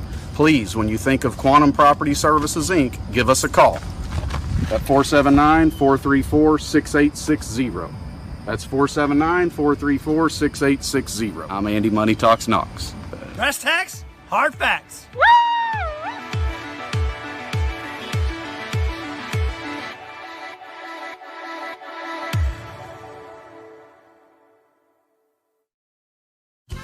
Hi, I'm Hector here from La Huertas. We like everything hot. La Huertas with fresh, authentic Mexican food served every day. La Huertas has 4 locations in the Fort Smith area with daily happy hours and a margarita night. Check it out. We're open 7 days a week with draft beer specials. Monday and Thursday night football. We are Fort Smith Authentic Mexican Restaurant. Yes, sir, we are. Fresh homemade flour tortillas. La Huertas at Rogers and Garrison location. Eat until you hurt. In Fort Smith, La Huertas. Harry Robinson Buick GMC has over 200 pre-owned vehicles to choose from luxury to economy and everything in between, including over 50 great vehicles with payments under $250 a month, certain to fit your needs and budget. And at Harry Robinson Buick GMC, you always get more for your trade. 50 vehicles with payments under $250 a month at Harry Robinson Buick GMC. Exit 11 off 5540 in Fort Smith.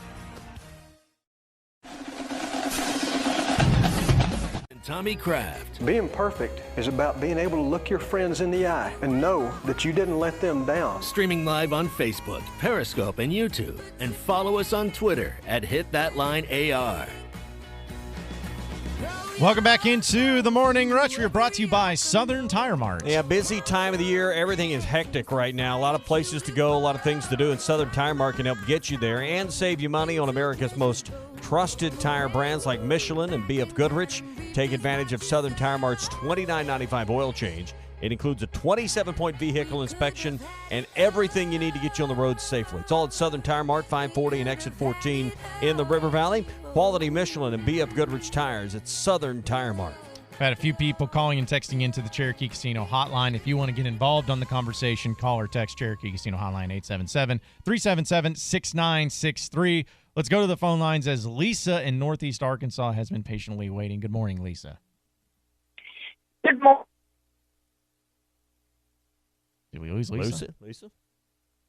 Lisa, that's too bad. You're holding on for a while, and then we lost you. Try calling back, Lisa. We'll try to get you on. Let's go to Nelson and Harrison. What's going on, Nelson? Hey, guys. I hope you're having a good Monday morning and everything. I just want to make 3 points. And, yes, I've called in and I've criticized some of the blunders and, like, what I think is blunders as far as that half before the half against Kentucky, all of that BS that happened. But, guys, I'm watching football this weekend, and I'm sitting there and I'm thinking, how bad are we as a Razorback football team? Just how bad are we? Okay? And I'm watching all the Starkle interceptions and turnovers, and then I see John Stephen Jones go in there. And there's a spark. There's a light, We don't have to throw the ball 70 yards. And anyone that plays football knows you don't have to throw the ball 70 yards to make a touchdown. All you got to do is get 10 yards at a time. If you can get 10 yards in 3 plays, you're going to get there eventually. So, anyways, this is what I want to say with all that. And watching the other games around the country this weekend. This coaching staff, they're not having their best year, and this team's not having their best year.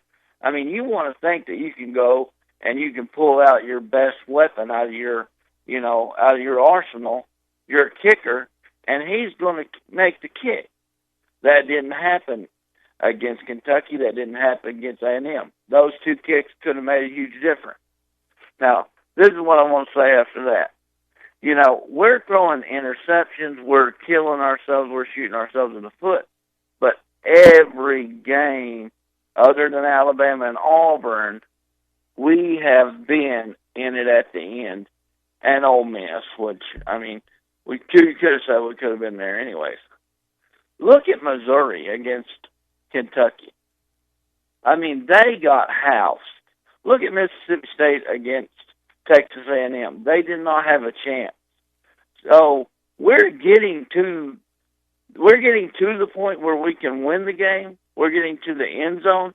It's just whenever we get to that point, something goes terribly wrong. So, the coaching staff has made blunders, and I'm the first one to say that. But they're getting us to that point. Then it's a self-inflicted wound by whoever's in there.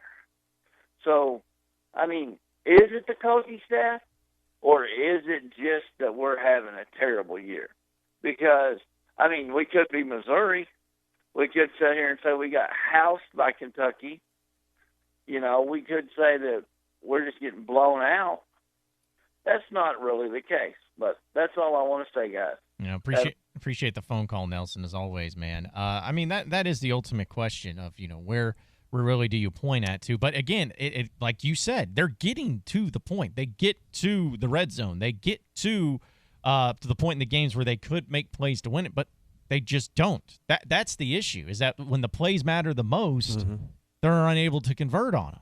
And that's what makes it just as frustrating, because it's like they're capable of it. It's just a matter that they don't convert it. And when you don't convert the big plays, this is what ends up happening. And it's happened throughout the season so far this year. So I totally get it. Totally get it. Let's go back to the phone lines. I guess we do have Lisa in Northeast Arkansas now. What's going on, Lisa?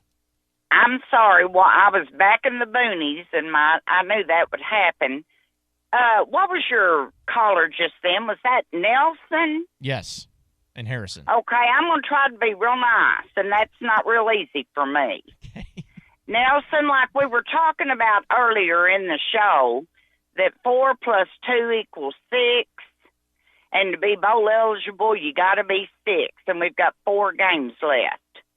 All that matters to, I would say, 3/4 or more of the Razorback fan base is 4. And when you look at the number 4 over 2 years, that's how many games this coaching staff has coached a team to victory. Now, I was on the phone all weekend. I've had no sleep. That's why y'all can just slam the phone down when you get ready. And the softball questions the media is throwing at this coach, I wish to God I had been in that presser. Because when he was saying, well, they didn't do this, they didn't do this, I would have said, I'd have raised my hand for a question, and I would have said, well, why in the world were you calling plays, or why in the world weren't you changing players, or why in the world this? And then he put in a spark, the only touchdown we scored, and he added a spark. If we don't get rid of this clown, and that's nice, if we don't get rid of this clown, this program is never, ever going to recover. And then you got people still saying, well, he's only been here a year and a half. He's been here a year and a half too long. So I'm going to hang up and listen. But I'm at my boiling point. Tomorrow, I get on my horse, me and several others, and we're riding shotgun to Fayetteville. So y'all have the radio on. Thank you for taking my call. Thank you, Lisa. And guys, I don't think she's joking. That's what's the scary part about it. Lisa feels very strong. I don't know why she says she's almost at her boiling point. That sounded like the boiling point. Yeah. So I don't know what the rest of it's going to look like, but listen, Lisa. Hey, if she's going to Fayetteville, I'm going to Northeast Arkansas. Yeah, getting far away from that situation as humanly possible. And I'm going to go through Missouri and around that way, so we don't cross paths. Yeah, I mean that's. Because I was in there. I mean, I'm asking questions, and she obviously doesn't like my questions, so I'm out. Well, and here's the thing though, Clay, because we discussed. We did ask. Right. You know, what's your thought on the quarterback? What's your thought about playing him more? What's your thought on KJ Jefferson? Those questions get asked every single time. Yeah, and my thing is, and what my biggest question and the question of the day here in the Morning Rush is, with these final 4 games, it's going to be about how does Chad Morris and the staff handle their final 4 games with some of the younger players, because we played a clip of one of the questions that was asked about playing some younger players, and he didn't necessarily give an answer. It was more of, hey, we want to win, and if playing younger players is what's going to help us win, then we're going to play the younger players. But do you see the final 4 games of this season, Clay, being different as far as personnel goes from what the first 8 games have shown? Yeah, he's got to do more than play the younger players. And, they've got, in my opinion, they've got 3 winnable games out of the last 4. They got to win some of those games, guys. I mean, it's like at least 2. And if you just say, all right, we're going to roll out all young players these last 4 games, and they're 4 blowouts, well, that's a bad answer too. So it's like you've got to show that you're competitive. You've got to show that that you're playing the guys that deserve to play, that will help you down the road. And if that's KJ Jefferson, so be it. If that's John Stephen Jones, so be it. But win the games. And I think he knows that he's got to win games. I mean, he can't. He's trying to get an SEC victory. He does not have one in the first 2 years. I mean, correct me if I'm wrong, but this is a game that is winnable. Yep. Mississippi State is not a juggernaut. I think they're decent as far as line play, but they have not been good in the offensive backfield, quarterback play, and it gives you a chance if you play solid and you eliminate turnovers. And turnovers, to me, that's coaching.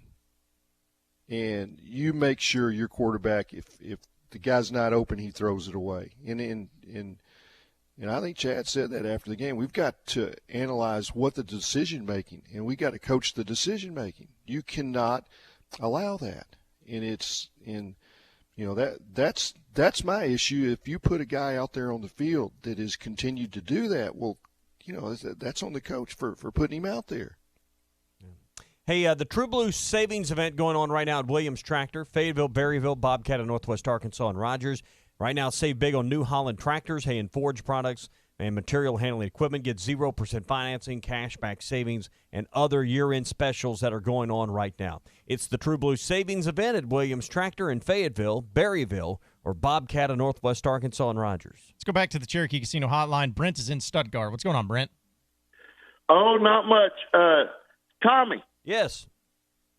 I just wanted to tell you that you know a good friend of mine, Jeff Williams in Fort Smith Southside. Jeff's a good one now. He's a good guy. He's a great one.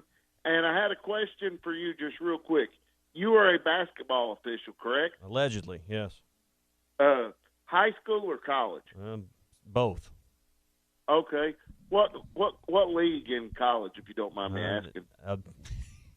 Too many to name. How about that? Several, including here in Arkansas, the Great American Conference would be one, but a lot of small college basketball. No big time stuff. No D1 so stuff. It's kind of like Field of Dreams. Right. You build it, he will come. Right. You have a game, he'll be there. There you go. So, I like that. D2 and down. How about that? Okay. Now on to my comment. I've got one thing to say about this game Saturday. We had two guys that played extremely hard. Number 16, Traylon Burks. When Starkville threw the interception that was going for a touchdown, Traylon Burks was the only Razorback that was hauling you-know-what to get to the guy, and he made the tackle. Is that correct? Yeah. Yes. The guy got in the end zone, but he hit him at the 2-yard line. Yeah. And he caught the guy from behind that was returning the fumble. Correct. But, Clay, this question is That's for effort, you. Yep. This question is for you. In my opinion, and I have varying opinions, so take it as it is. This team has gotten no better from beginning of the year to up to this point. And for us to sit here and say we will beat Mississippi State, that is a misnomer. They need to play John Stephen Jones for the rest of the year and forget about it. At least he plays within his limitations.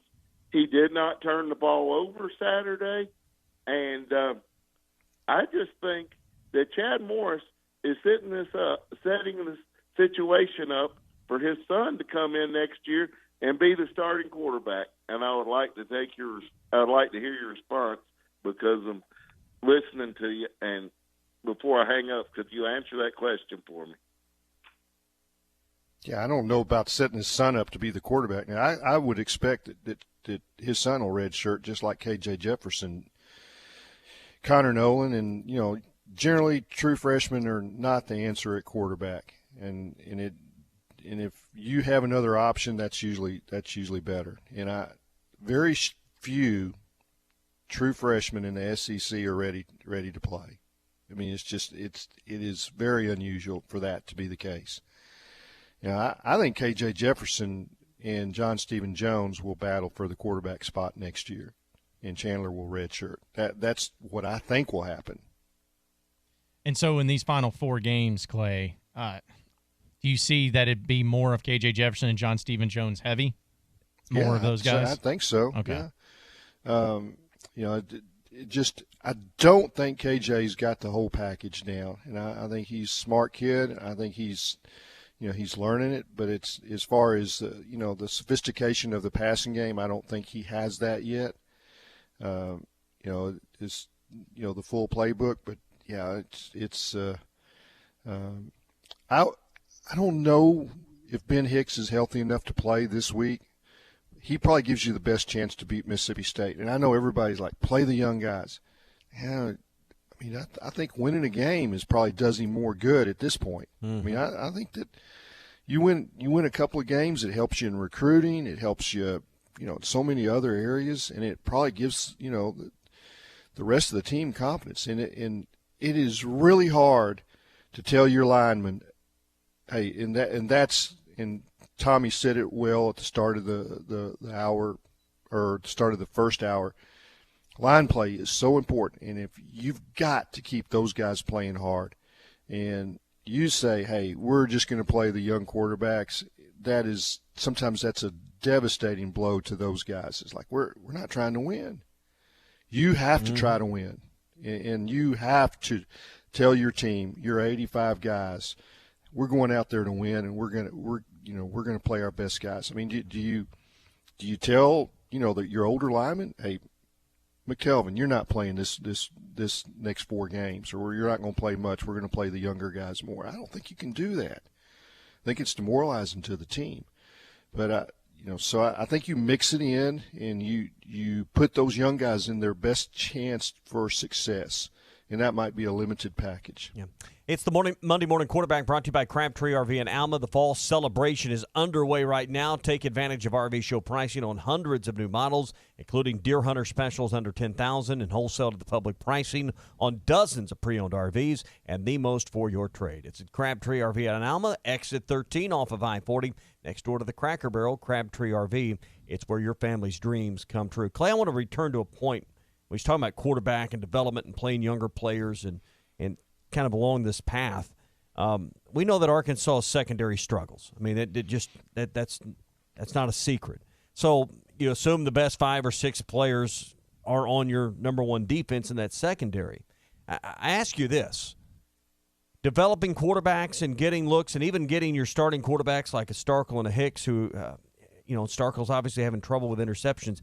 How good a look are they getting in practice against a scout team that, I assume, if the starting number one safeties and corners aren't up to an SEC level, what are they seeing in practice, and how much can you develop a quarterback for the looks you need in the SEC with the practice setup Arkansas's coaches are dealing with? Yeah, so just to kind of, and that's always a problem no matter where you're at. What's your, your top 4 corners are, working with the first team. So what you have to do is you have to make sure you practice against your first team. Past skeleton, it is ones against ones. And then there's at least probably 2 segments of team, which is probably 20 of the 40 minutes that you're going against the ones. And, there's some looks that you have with your defense that are similar to the other team's base in as far as you're playing man-to-man press on the outside. So you have to go against those guys. But there's no question, Tommy, that when you're average or below average at cornerback, it affects what you get as far as your offensive look. So you cannot spend the whole afternoon practice against your scout team. It will not set you up for success. And, it's the tough part about football now, and when you look at Alabama and Clemson and a few others, they are so good 3 deep that their practices are more competitive. And, I was interested to talk to Bo Mattingly, who last year, did the behind-the-scenes look at Alabama, and they scrimmaged almost every day. And it's because they're so deep. Now, they got a lot of linebackers hurt in August last year. But they didn't really, change their practices. They just moved the next guys up. There are a lot of teams that if they've got 2 or 3 players hurt at one position, they've lost their team. And Nick Saban doesn't care because he thinks he's got 85 players that are all quality. His 5 stars are on the scout team. So, yeah, it makes a difference, and it also makes a difference in how much you can scrimmage. And I think your ability to scrimmage in August and scrimmage a lot really sets you up to be a good tackling team. And the teams that have depth can do that. Yeah, so I think you ask a good question. It is part of what's going on. And do you feel like that also plays into favor of why the backup quarterback always seems to perform better in these games as it has all season long? Something that we've discussed, in that the starting quarterback seems to struggle every game, but then the backup comes in and performs better. Maybe not great, but still better. Do you feel like there's an element of that with what you've been saying of why they don't take it to that next level as a starter? It could be. I mean, it's certainly happening. I don't know what the reason is, though, John. It's a good question, but yeah. You know, you have to analyze each situation and why that, where it was that they struggled. But I mean, Starkel came in and threw an interception against Portland State too, so it's not like he just came in and lit it up. I mean, that was, a big interception that took points off the board, and that was a bad play. And so we've seen that same play from him from start to finish. So it wasn't like he lit it up the first time he came in either. He did against Ole Miss. Okay, well, again, I know that there's been exceptions to the rule. It just seems like that's been going on. Hicks was better as a sub, no question. Yeah. So, and now it becomes, I know that Chad Morris is going to be meeting with the media today at noon. Now it becomes all right, so how is he going to handle this week? Is there going to be John Stephen Jones? Is he going to be getting the first team reps a lot? Or is there going to Here's your best chance right now, and it's in Fayetteville, to beat Mississippi State and to win an SEC game. I'm with Clay. You got to do whatever it takes, play whoever it takes. If it's Starkel, fine. If it's John Stephen Jones, fine. If it's KJ Jefferson, fine. Who can lead this team to an SEC win? Yep. Or Hicks. I don't care who it is. You've got to do everything you can do to win this game this week. But do you trust the staff to do that, though? That's the question. Well, I mean, your record's 2-5. I know, and that's what I'm saying. So, because you feel like there isn't a lot of trust just based on the results, right? And that's what all I'm saying is that the decisions that they've made so far wouldn't let you to lead to believe that. But we'll get into more of the morning rush and also your hog update on the other side of the break. All right, let me tell you about Gaston's before we hit the break here. Thanksgiving coming up. We're right out a month out from Thanksgiving time, and you want to make your reservations now. Even if you're just stopping in for the day to take the family because you don't want to cook and clean and do everything to have everyone over, Gaston's is a great option if you're in the area. If you want to go and stay for the weekend, you better make reservations now because cabins are filling up fast for the Thanksgiving holiday. 870-431-5202. Book one of their great guides and really enjoy some of the great fishing on the White River as well. That's 870-431-5202 for Thanksgiving reservations. They'll have a full traditional buffet for you on Thanksgiving Day. Gaston's White River Resort. Find out more online at gastons.com. Gaston's. It's a first-class time every time. Monday Morning Quarterback presented by Crabtree RV in Alma. Exit 13 off I-40. Hey, man. Hey. I like your new Toyota Tundra. Thanks. I got a great deal on it at the Toyota Tailgate event. Now I can spend my weekends out in the wilderness, tackling all sorts of terrain, kicking up rocks, barreling down deep forest trails. Oh, totally. Going on rough, tough, rugged journeys. Really just getting out, connecting with nature. Right. I'm talking ATVing, mountain biking, taking the boat out, weekends jam-packed with activities. That's cool. I mean, except on game days. On game days, I'll still be here tailgating with you. Oh, good. Because you're the only one with a big enough grill. Nice. Real nice. Hurry in to the Toyota Tailgate event for a great deal on trucks made to withstand your weekend. Qualified buyers can get 0% APR financing for 72 months, plus a $2,000 special edition bonus on a new 2019 Toyota Tundra Special Edition. Hurry in today. Toyota, let's go places. Visit buyatoyota.com for details. Offers available in select states and at 11/4/19.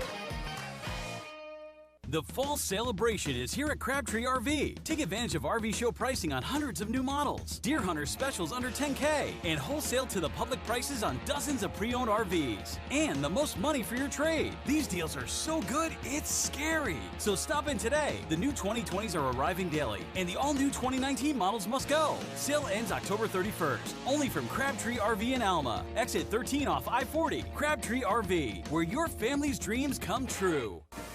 The Morning Rush is brought to you by Supercuts, who supports local teams. Supercuts, we're super into the movement.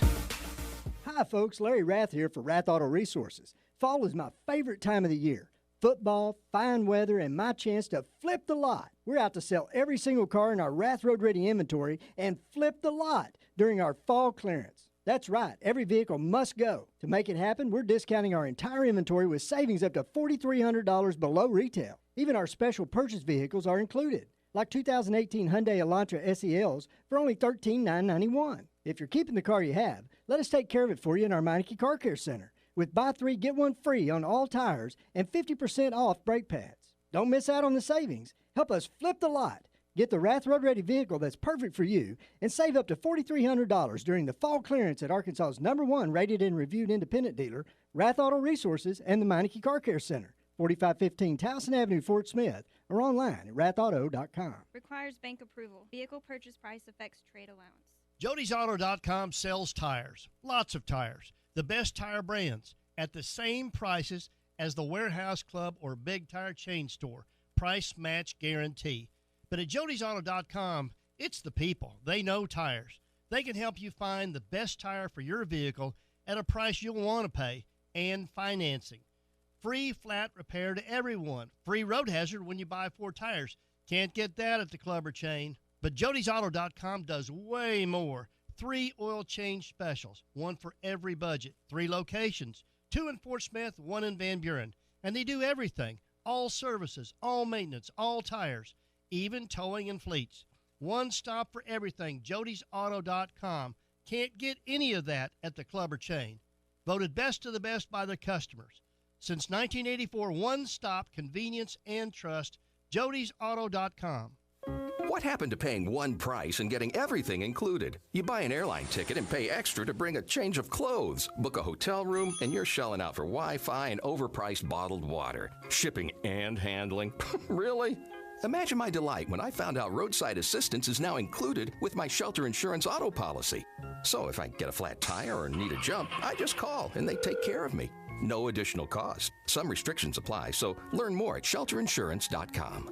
Ask shelter agents Randy Milam or Brad Howe about a free insurance review. The fall celebration is here at Crabtree RV. Take advantage of RV show pricing on hundreds of new models, Deer Hunter specials under $10K, and wholesale to the public prices on dozens of pre-owned RVs. And the most money for your trade. These deals are so good, it's scary. So stop in today. The new 2020s are arriving daily, and the all-new 2019 models must go. Sale ends October 31st. Only from Crabtree RV in Alma. Exit 13 off I-40. Crabtree RV, where your family's dreams come true.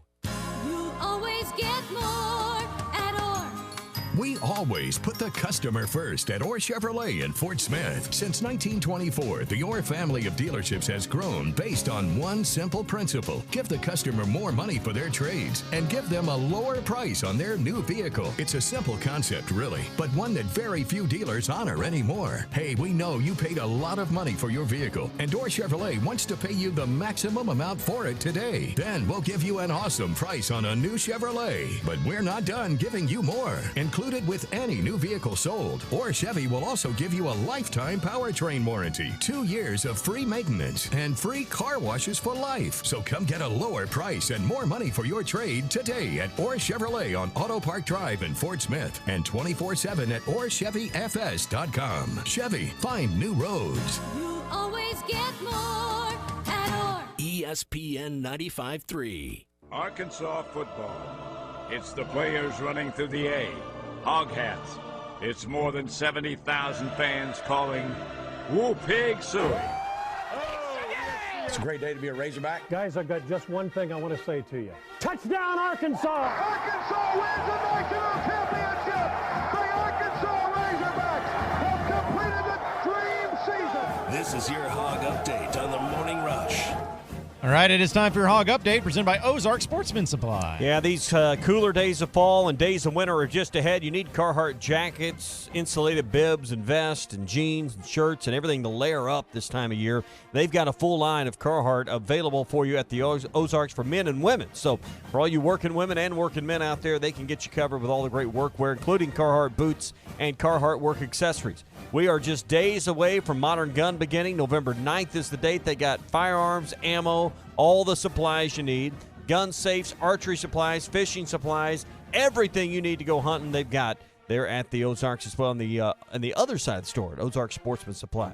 Hey, why go anywhere else? It's all under one roof in one place. The Ozarks. Ozark Sportsman Supply and Ozark Outpost Casual Clothing and Footwear. Highway 412 West, barely out of Springdale and Tawnytown. So for your Hog update, the Razorback basketball team played their final exhibition game over the weekend on Friday. They ended up beating Southwestern Oklahoma State by a final score of 78-51. And here's what's crazy. Isaiah Joe did not score a single point. He went 0 of 5 from the field, 0 of 4 from three-point land. Didn't score a point, but that's okay because Mason Jones stepped up, scored 22 points. Adrio Bailey had 15 points as well. Didn't miss a shot. 7 of 7 from the field for Adrio Bailey, and Jimmy Witt added in 10 points. Reggie Chaney came off the bench, added 12 points. So now the exhibition season for basketball is officially over, and they will have their very first real game against Rice on November 5th. So looking forward to that, to actually see when the games start counting and actually start mattering. And also, Arkansas is a 7-point dog to the Mississippi State Bulldogs this Saturday at Razorback Stadium. So for those of you betting degenerates out there, it's already moved, by the way. Sorry, they open up at 7. It's moved to 7.5 already. Soccer played to a draw. Did you get that in there? You did. Yeah, soccer played to a draw, which heard someone talking about this yesterday, Clay. It's hard to understand a sport that plays for 90 minutes and then has a tie. But well, they didn't play for 90 minutes. They played 2 overtimes, too. So they played a long time. Yeah. So it's outshot them 18-4. Sometimes soccer, that's the other team packs it in, and it's hard to score. Yep.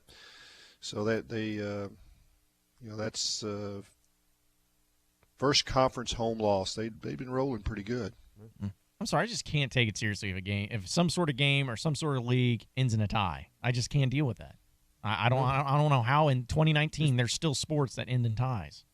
NFL still ends in ties. I know, and it bothers me. Like, just fine. And I understand you got overtime periods and stuff, but I'm just throwing it out there. I know that people think that I'm a soccer expert. I'm not. I know I get mixed up with that, but I like it. I like it when they go to PKs. Yeah, that's what I'm saying. Like, settle it. Why can't you do that at the end? At least have a winner come out of it in some form or fashion. I just don't understand how in 2019 we still have games that end in ties. No, that's my whole thing. Let's go to the Cherokee Casino hotline. Alex is in St. Louis. What's going on, Alex? How's it going, guys? First of all, I just want to say I don't really get to listen during work, so I have to listen to the podcast after I get home.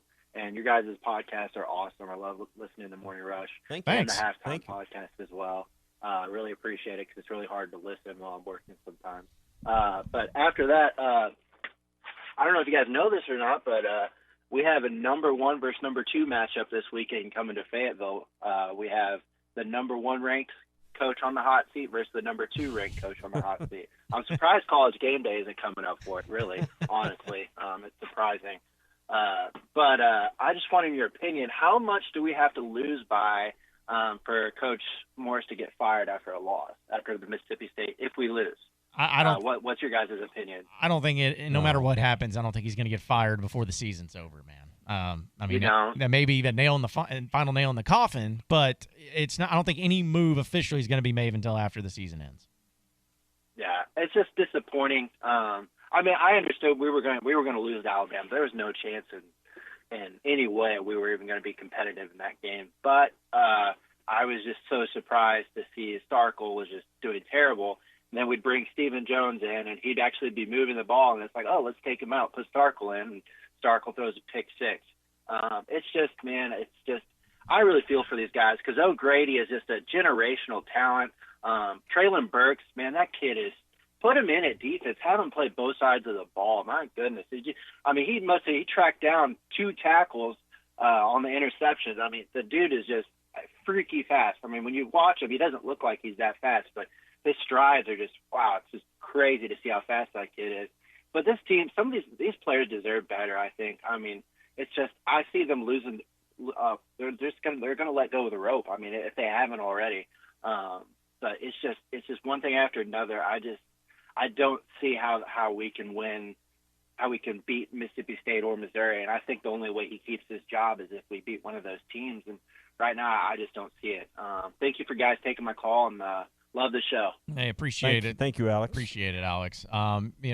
As far as some of the comments that you made, listen, there's not going to be any moves made until after the season ends. I think we're all perfectly aware of that. But there is something to be said about Treylon Burks, because I don't know about Sean O'Grady being a generation talent. He's really good, don't get me wrong. But there's been a lot of good tight ends up there. Yeah, that's right. But as far as Treylon Burks and what he's been able to do as a true freshman, he, to me, might be one of those generational type talents from the state of Arkansas, especially that if we're seeing this type of play as him as a true freshman, just imagine if he actually gets some guys around him by the time he's a junior, what type of player he could be. Clay, is he the best?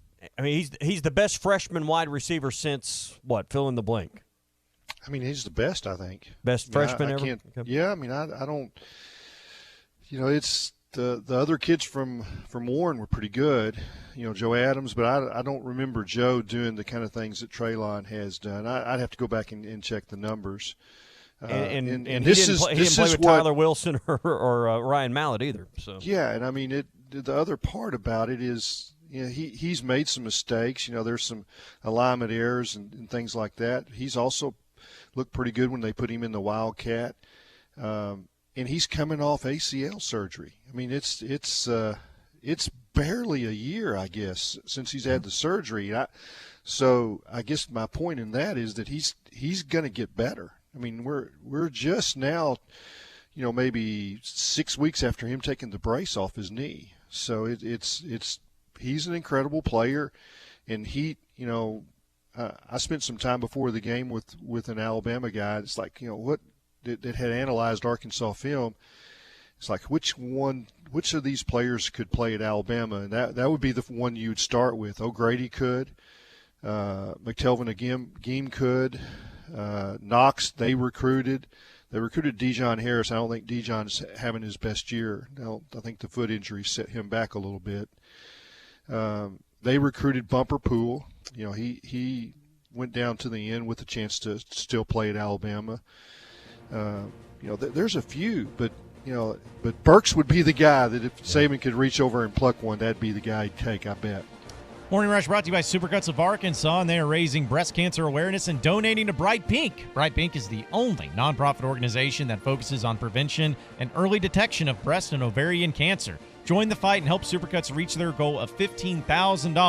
Supercuts conveniently serving its community 7 days a week. Supercuts, we're super into the movement. Sharp, clean, fresh. Supercuts of Arkansas. If you want to get on the conversation, 877-377-6963 is the number to call or text into the Cherokee Casino hotline. On the other side of the break, we'll get more of your phone calls and text messages, but we'll also get into the best and the worst of the weekend. There's plenty of things that I'd like to get into in the best of the weekend, as well as the worst of the weekend, plus more with Clay Henry, Hogs Illustrated publisher, in the third hour of the shows. Coming up next, folks, stay with us. Hi, I'm Jack with Arvest Bank. My goal today? Play an epic drum solo.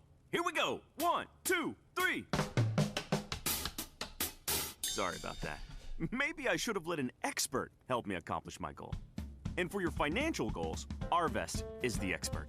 We can help you rock out buying a new home in no time. Get pre-qualified in person or on your phone. When it comes to your finances, trust the experts. Trust Arvest, equal housing lender. Watch me attempt more goals at arvest.com/experts. Hey there, this is Travis Tollett from Williams Tractor. As the calendar winds down, Williams Tractor is winding up the savings on your favorite color, True Blue. During the True Blue sales event going on now at Williams Tractor, take advantage of 0% financing, cashback options, and other year-end specials on select New Holland tractors, hay and forage products, and material handling equipment. Get in on all the True Blue savings now at Williams Tractor in Fayetteville, Berryville, or Bobcat of Northwest Arkansas and Rogers. But hurry in, the deal's in when the year does, on December 31st. The fall celebration is here at Crabtree RV. Take advantage of RV show pricing on hundreds of new models, Deer Hunter specials under $10K, and wholesale to the public prices on dozens of pre-owned RVs. And the most money for your trade. These deals are so good, it's scary. So stop in today. The new 2020s are arriving daily, and the all-new 2019 models must go. Sale ends October 31st. Only from Crabtree RV in Alma. Exit 13 off I-40. Crabtree RV, where your family's dreams come true. I'm Frank Mir, former UFC heavyweight champion. My career in the UFC was tough on my body. I was considering stem cell therapy, but now, thanks to water-soluble CBD from CBD American Shaman, my life is so much better. CBD American Shaman has a water-soluble product made with nanotechnology. The nanotech allows CBD oil to mix directly into the water in a cloud when other CBD oil would just float on the top of the water. American Shaman doesn't make claims. Their customers do. CBD American Shaman, a CBD like no other. Reaching a summit can sometimes be the easiest part of the journey. I realized that I had stopped doing some of the things I really enjoyed because of my knee pain.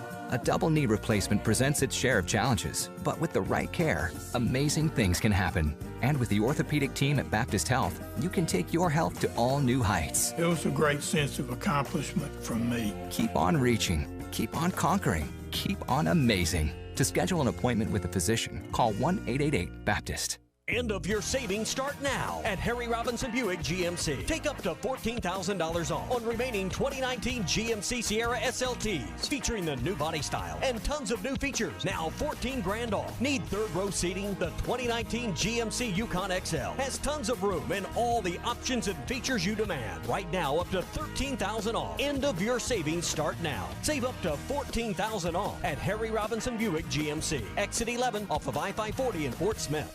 You've worked hard your whole life anticipating the day you could finally retire. If that day is near, there are 5 things you need to do. Spend wisely, understand your retirement plan distribution options, plan for your required minimum distributions, know your Social Security options, and consider phasing. Call Brad Lewis at United Financial Advisors to discuss these steps in detail at 242-7466 or through our website at ufadvisors.net. Securities and advisory services offered through Royal Alliance Associates, member FINRA SIPC. United Financial Advisors is a marketing destination.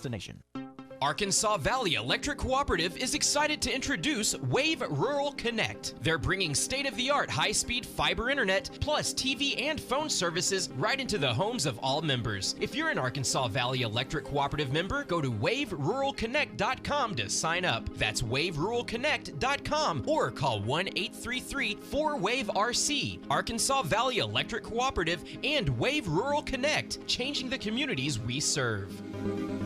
Your #1 Arkansas fan, Auto Owners Insurance and Kohler and Green Insurance is a winning combination. We will work with you to insure your home, auto, business, and life to keep everything you value safe, sound, secure.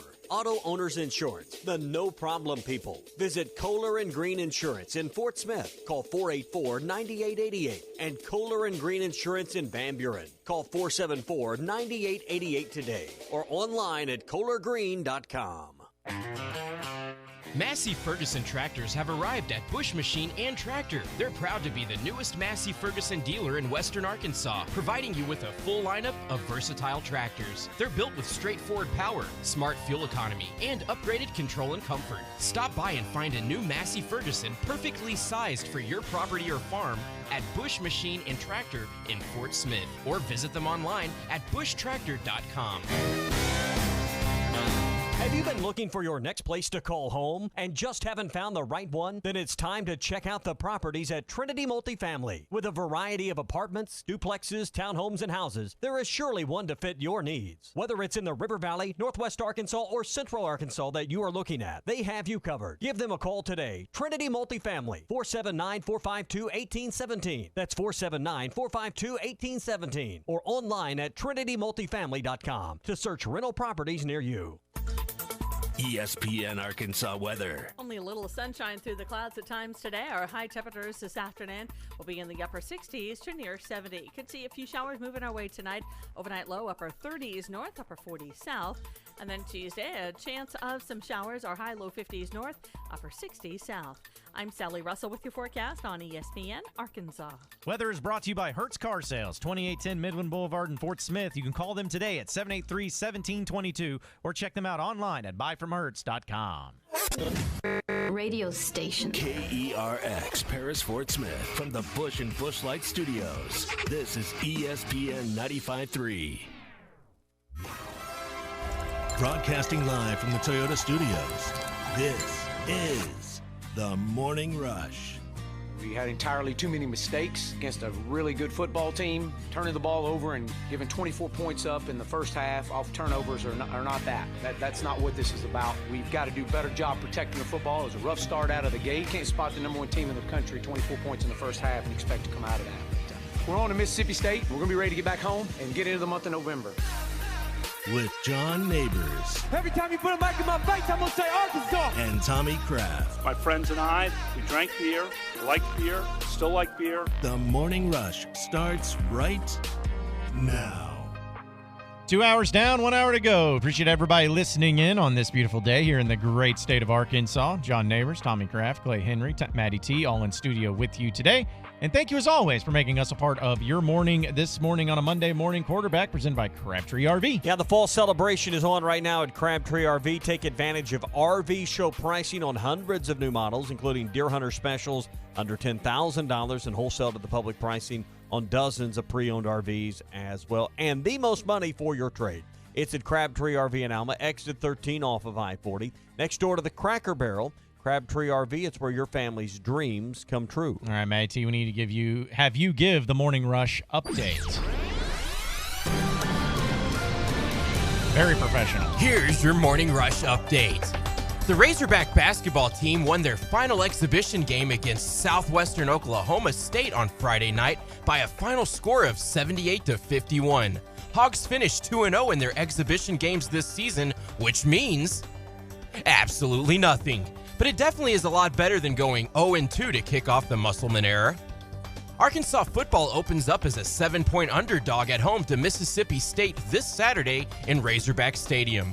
If Arkansas loses to the Bulldogs, that will be 3 straight years of no SEC wins in the state of Arkansas. Tiger Woods wins the Zozo. Say that again. If Arkansas loses to the Bulldogs, that will be 3 straight years of no SEC wins in the state of Arkansas. Still get to play Missouri and Little Rock. Still chalking it up for a loss, Last time Tommy. I checked, Little Rock is in Arkansas. It's home games in the state of Arkansas. Go ahead, Maddie T. All right. Tiger Woods wins the Zozo Championship in Japan by going 19 under 261. It is his 82nd PGA win, and he has tied Sam Snead for most wins. His awesome victory can only mean one thing. He's going back-to-back at the Masters. A return to glory, if you will, in Jim Nance's voice. We predicted it here. That's right here. Be sure to hit hitthatline.com for all the fantastic Morning Rush content and great Razorback coverage with articles, videos, podcasts, and more, only available at hitthatline.com. All right, there you have it. Matty T's headlines brought to you by Joe's Grill and Cantina. If you're going to get out and watch the Hogs this Saturday or any game, including the remaining World Series games, you can get half-price apps and taps. They've added the World Series for this, guys. Nice. You can get by and watch Games 6 and 7. Humongous sampler platter, Mexican pizza, brisket nachos, just to name a few of the appetizers. All the beers on tap are half price as well. It's Joe's Grill and Cantina, 3400 South 74th Street across from Harps. Let's go to the Cherokee Casino hotline. Rod is on I-40. What's going on, Rod? Your neighbors, Mr. Kraft, Mr. T, and the man, the myth, the legend, Clay Henry. Good morning. It's good to Morning, have you. sir. Glad you did a roll call there. Thank you. Yes, I had to do the Mickey Minnie thing, but, so we're still on course to make my 5 and 7. If we win, 2 out of the next 4, 3 out of the next 4, we got Western Kentucky. We cannot lose to Western Kentucky with Ty Story under center. If we do, I suggest a logo change for the Razorback team. The basketball team has the forward-facing hog. I suggest the rearward-facing hog for the football team after that one. Might be better Not looking. to be placed on the, not to be placed on the side, on the front. I need a laugh out of this football team. I haven't had one in, 7, 8 years. Well, I haven't known whether we were coming or going of late, so, yeah. The rear-facing Exactly. hog. Yeah, that might be one of your better ones there, Rod. Sorry, I just had to throw that in, and thank you for taking my call. Yeah. Anything to get rid of the forward-facing hog, I'm for. Yeah, that's right. And I'm a big pork butt guy, by the way, too, so I'd be all in favor of it for sure. Let's go back to the Cherokee Casino hotline. Nick is in Mount Ida. What's going on, Nick? Hey, guys. I don't know if y'all enjoyed that game as much as I did. I'm an Alabama fan. Great. I went to school there.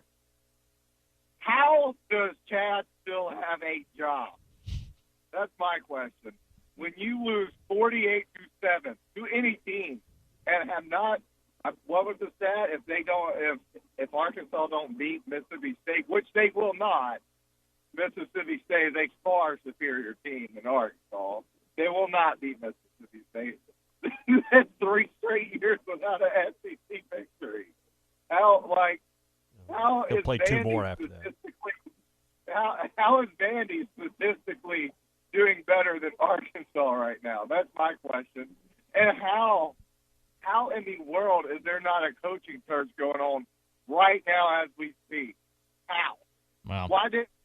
I've had enough of that. All right, thanks, Nick, for your I can't Alabama take any fan more of that. call. They did beat Ole Miss 2 years ago. It just wasn't in Arkansas. I'm making an executive decision there. I'm just cutting that off. Yeah. So that's it. Well, for as far as your questions go, Nick, don't know. That's what we've been trying to figure out for the past 2 seasons, essentially. So, I mean, I get it. Let's just keep it going because I want to get back to this caller who hasn't called in, I guess, since last week. But it's always great to hear from Gary, who's in Arkadelphia. Good morning, Gary.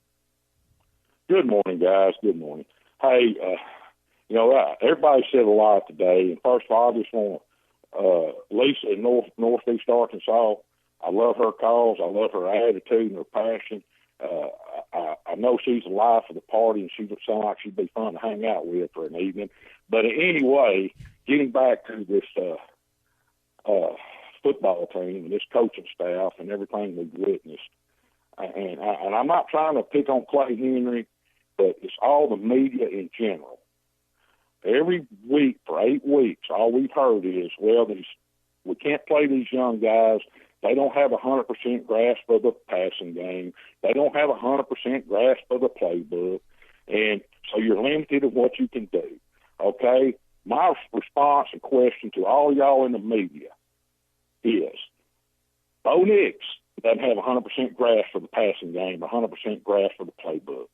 But by golly, he's starting quarterback. The receiver at Kentucky didn't have 100% grasp of the passing game, 100% grasp of the playbook when they moved him to quarterback. They structured the offense around what he could do and what he could handle. We watched freshman quarterbacks and redshirt freshman quarterbacks all over the country play and beat people. I watched a redshirt walk-on freshman beat Boise State Thursday night. He didn't have 100% grasp of the playbook. So you see it and you see it and you see it, but yet this coaching staff's all about, we got to have the guy that has 100% knowledge of the playbook, but yet we still have guys line up in wrong positions and in illegal formations because our quarterback supposed to know the playbook, can't figure out people aren't lined up right. Okay, I don't care how much you know of the playbook. If you can't put the dadgum ball in the dadgum end zone, you can take that playbook and throw it in a freaking trash can. Okay, the bottom line is, if this coaching staff tries anybody, if they try Hicks or Starkle out to be our starter Saturday, what few people that show up to the game need to voice their disapproval and leave. Everybody at home needs to turn off the TV and the radio because it's obvious this coaching staff's not trying to win a ball game. Okay? They're just trying to play the people that's not going to make the mistakes instead of putting the people out there that's going to get something done. And for 8 weeks, all I've heard this coaching staff tell me is we got to get the ball in Traylon Burke's hands.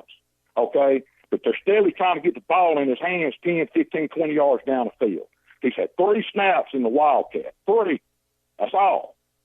Okay? You watch Alabama, their first offensive possession Saturday, they had that backup quarterback. They wasn't too sure about what he could do. So, old Sarkisian over there, boy, he's got a creative mind, and he does things to take the pressure off the quarterback, and they run a lot of jet sweeps and these screen passes to get the ball in the playmaker's hands to take the pressure off the quarterback. There's no creativity in this offense. Say what you will about blockhead Brett Bielema, at least every ball game they come out with some wrinkles and some waggles in the offense to create things to get the ball in people's hands. You don't see it in this offense. You don't see it with this coaching staff. And bottom line is, guys, that John Stephen Jones and K.J. Jefferson were our 2 quarterbacks to start the year, and they structured the offense around what these guys can do and what our other freshmen can do, we'd be a 4-4 football team right now. Okay, we wouldn't be talking about can we beat Mississippi State, can we beat Western Kentucky, can we beat Missouri. Okay, this coaching staff, I don't see any creativity in the offense. But to sit up here and say, well, these young guys, they don't have a grasp. Fine, you scale it back. You build it around what they can do and what they can handle. And in the second quarter, when they put John Stephen Jones in, John Stephen Jones didn't run the ball on none of those. But how the defense opened up because they had to respect he was going to run the ball. And all of a sudden, our running game picked up because they had to respect the quarterback back there. So just imagine if it's been that way all year. Okay, so I don't know. I don't get what the offense, what they're trying to do. The coach tells us one thing before the ball game, and you see a completely different thing on the field week to week. What he says in pregame is complete opposite what you see on the field and what they're trying to do. It almost looks like you got a head coach wanting to do one thing and a coordinator wanting to do another, and they're trying to mesh the two different personalities together to come up with an offense, and it's not working. So, but if John Stephen Jones is not a star Saturday, this coaching staff's not trying to win the ball game. But and as far as playing Mississippi State, this is I heard reports from Mississippi State last week say that this is the most important game for Joe Moorhead's career. That if he doesn't win this ball game Saturday, it will cost him his job. And just a little stat that might help us in our favor, although I know our coach is 0-15 in SEC play, or 0-13, whatever he is. Moorhead is 1-6 in SEC road games. Mississippi State's very good at home, but they stink it up on the road. So hopefully that works into our advantage. But personally, I would just tell Hicks and Starkle, thank you for your time and your service. But y'all can go up and sit in the student section and watch the ball game Saturday. If we'll need you, we'll send somebody up there to come get you. Okay, we've seen enough of those two, and there's no way in the world we're going to win the ball game if John Stephen Jones is not the starter. And he should have been the starter all along. You go back to August camp, the players talk about how the kid's a baller, how he makes things happen. He brings the energy to the field. When he comes out there, we like playing for him. So it's obvious he should have been the starting quarterback all along, but it's all about Hicks understanding the playbook and knowing the playbook, and he's going to give us a better chance to win. But if he can't get the ball in the end zone, he ain't beating nobody. So anyway, I'm tired of hearing about packages and this and that. You structure your offense around your young players and turn them loose like everybody else around the country does. This coaching staff, no creativity in offense. Joe Craddock, I don't know who's calling the plays and who's doing all this, but there's just no rhyme or reason to what they're doing. And to take John Stephen Jones out at the end of the second quarter is crazy. When you're moving the ball, you finally got somebody out there to do something, then you shoot yourself in the foot. This coaching staff does more to shoot itself in the foot than the players do. So, but anyway, I just want to. I'm tired of hearing about these young players don't understand everything when you see it all around the country. Gus Malzahn knows how to create an offense around what he's got. He did it when he was here at Arkansas with McFadden and Jones and Hillis. So this coaching staff has no clue, no idea how to create anything to get the ball in the playmakers' hands. It's obvious. We've seen it now for a year and a half. Anyway, guys, that's all I got, and everybody have a good one. All right. Appreciate your phone call as always, Gary. I mean, your rants are pretty epic. Yep. Clay, I was just thinking as I was listening to Gary there and talking about his desire. Obviously, I think he wants John Stephen Jones to start the game at quarterback. I gathered that too. Well, here's what, until this offense has a dual threat quarterback pulling the trigger, this is a one back spread. Yep. It is so easy to dial into the one back. Mm-hmm. I don't know how many times I've said it this fall, and it probably just sails right past people. The run pass quarterback is the answer. It is now. Is it time to play KJ Jefferson? They're the ones that test him and see him in practice. I'd like to see him too. I mean, and I've asked it all year. Can we see KJ? And they're like, well, we're working to get a limited package for him. I'm ready to see it. I mean, so to say that we have said that he's not going to play till he has 100%, that is not what anybody in the media has said. So that is just flat out wrong. You can say the coaches have said certain things, but the media hasn't. We've continued to ask it. And if Gary does not hear us ask the questions in the media conference, then he's not trying to listen.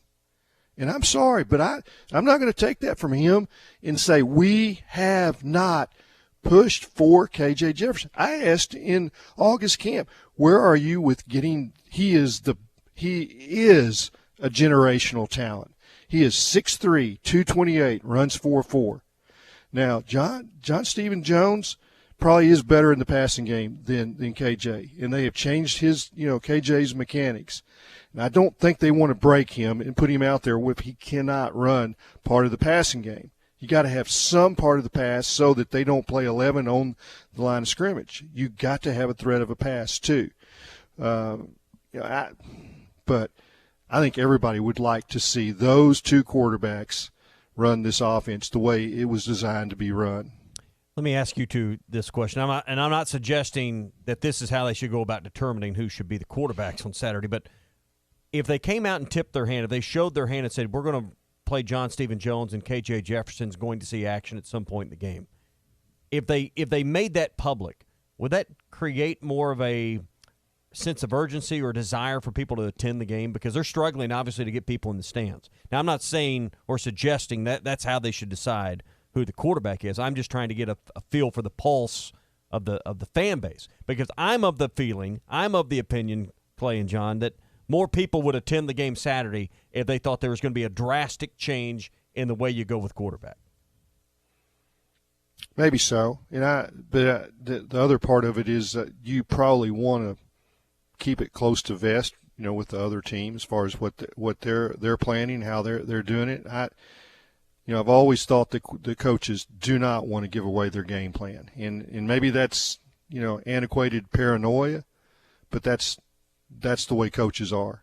And if they're not going to tell the other team who they're going to play and how much they're going to play, and I think if it gives 1 hour of brainstorming behind the scenes to the other team, they don't want to give that to them. And but hey, you could be right. Maybe that would put a few more people in the stands. Yeah. Let's go ahead and jump into the best and the worst of the weekend here on the Morning Rush. It was the best of times. It was the worst of times. We the best. This is the worst. It's time for the best and worst of the weekend. All right, it is time for the best and the worst of the weekend, brought to you by Trinity Multifamily. Yeah, are you looking for a new place to call home? Your noisy neighbors have just gotten on your last nerve. If you're looking to upgrade your apartment, get a bigger place, more square footage, maybe a duplex or a townhome or a new apartment complex, or your job is moving you to a whole different town, whether it's Northwest Arkansas, Fort Smith, Hot Springs, Little Rock, you got to move to a new state and you got to go to Tulsa or Kansas City, Dallas, doesn't matter. Trinity Multifamily can help you. 479-452-1817 or go online to use their easy search tool at trinitymultifamily.com. They manage over 21,000 units in 15 different states.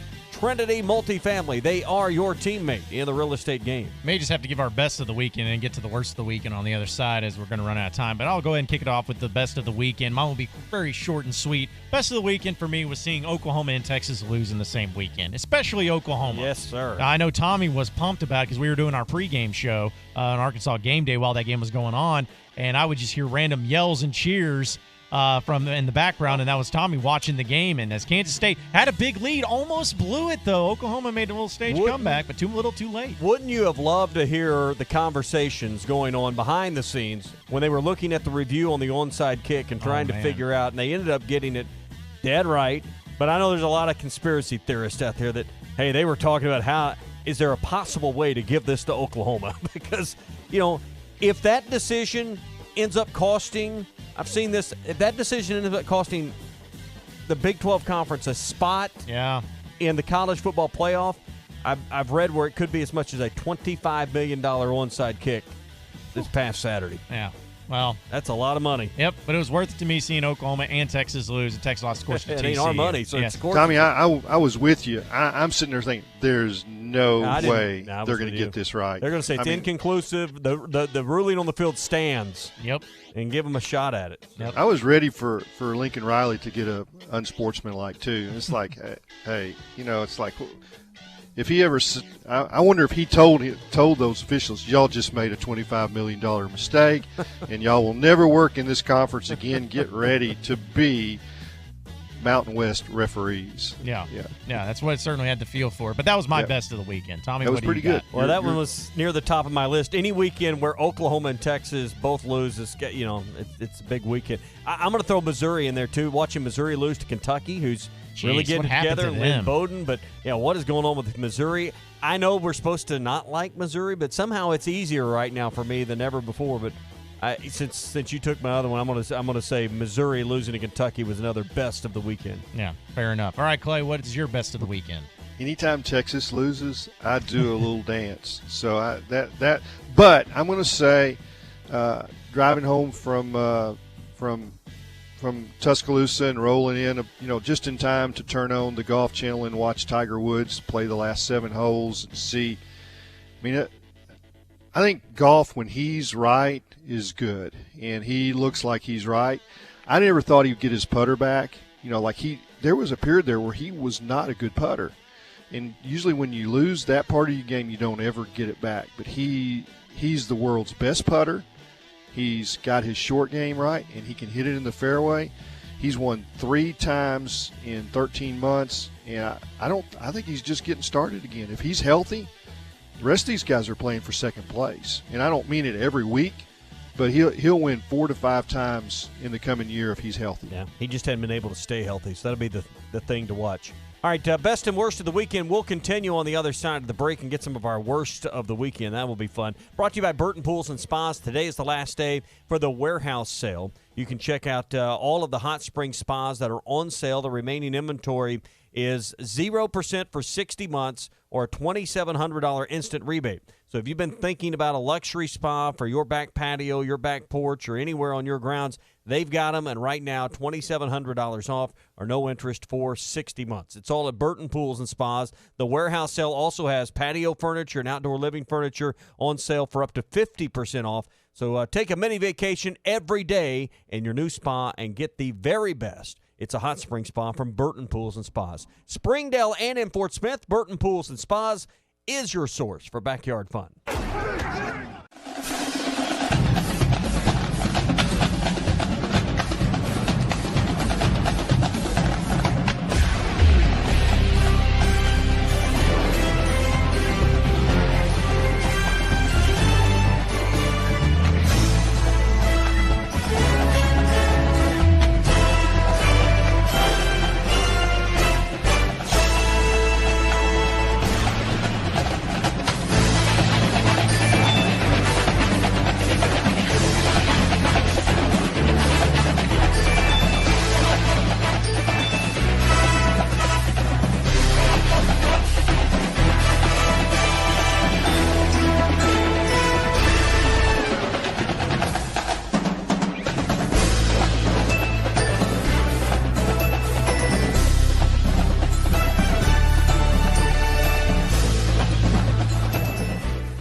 Hello, my name is Sean Brazel. I'm with the Fence Man and Quantum Property Services. I'm here to give you the brass tacks and hard facts of what encompassing all of your property needs are. We can help you with your real estate, your property management, your construction, and your money. Hi, I'm Andy, Money Talks Knox. I'm here to talk to you about maximizing your return on your investment and also helping you get creative with your financing.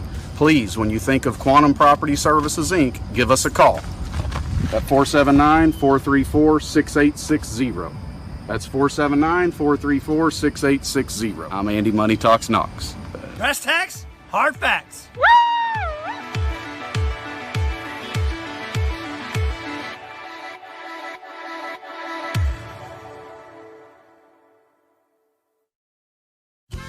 Hi, I'm Hector here from La Huertas. We like everything hot. La Huertas, we're fresh, authentic Mexican food served every day. La Huertas has 4 locations in the Fort Smith area with daily happy hours and a margarita night. Check it out. We're open 7 days a week with draft beer specials. Monday and Thursday night football. We are Fort Smith Authentic Mexican Restaurant. Yes, sir, we are. Fresh, homemade flour tortillas. La Huertas. At Rogers and Garrison location. Eat until you hurt. In Fort Smith, La Huertas. Harry Robinson Buick GMC has over 200 pre-owned vehicles to choose from luxury to economy and everything in between. including over 50 great vehicles with payments under $250 a month, certain to fit your needs and budget. And at Harry Robinson Buick GMC, you always get more for your trade. 50 vehicles with payments under $250 a month at Harry Robinson Buick GMC. Exit 11 off I-540 in Fort Smith.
Hello, my name is Sean Brazel. I'm with the Fence Man and Quantum Property Services. I'm here to give you the brass tacks and hard facts of what encompassing all of your property needs are. We can help you with your real estate, your property management, your construction, and your money. Hi, I'm Andy, Money Talks Knox. I'm here to talk to you about maximizing your return on your investment and also helping you get creative with your financing. Please, when you think of Quantum Property Services, Inc., give us a call at 479-434-6860. That's 479-434-6860. I'm Andy, Money Talks Knox. brass tacks, hard facts.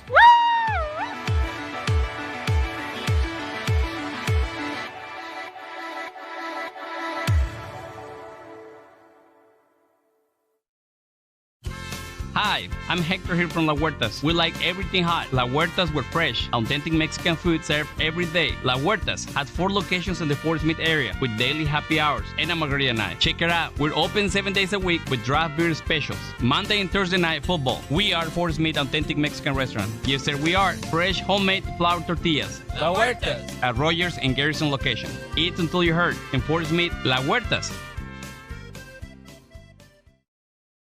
Harry Robinson Buick GMC has over 200 pre-owned vehicles to choose from luxury to economy and everything in between, including over 50 great vehicles with payments under $250 a month, certain to fit your needs and budget.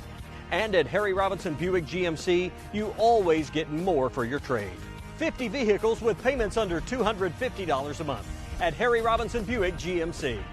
Come to paint. This is the Morning Rush. Welcome back into the Morning Rush. We are brought to you by CBD American Shaman. Hey, if you need help with pain management, stress, maintaining focus, or many other issues, you need CBD American Shaman products. They have locations in Fort Smith, Fayetteville, and in Rogers. You can read more online at cbdamericanshaman.com. It's CBD oil derived from 100% organic, gluten-free, all-natural hemp, non-GMO, and has no heavy metals or any other things in it that really aren't going to absorb in your body. That's why it's 9 times more bioavailable to help you with all of these long list of problems. It's CBD oil. We're finding out more and more as the days go on. Find out more online, cbdamericanshaman.com. It's SHAMAN, Shaman, SHAMAN, cbdamericanshaman.com, or see him in Fort Smith, Fayetteville, and in Rogers. You swore that there would be no spelling here. Well, I mean, I think no math. Is that and a no word? spelling. Let me ask you: Shaman? Is that a word I need to spell, or would most people know how? I mean, I think it's pretty self-explanatory. You think? Shaman.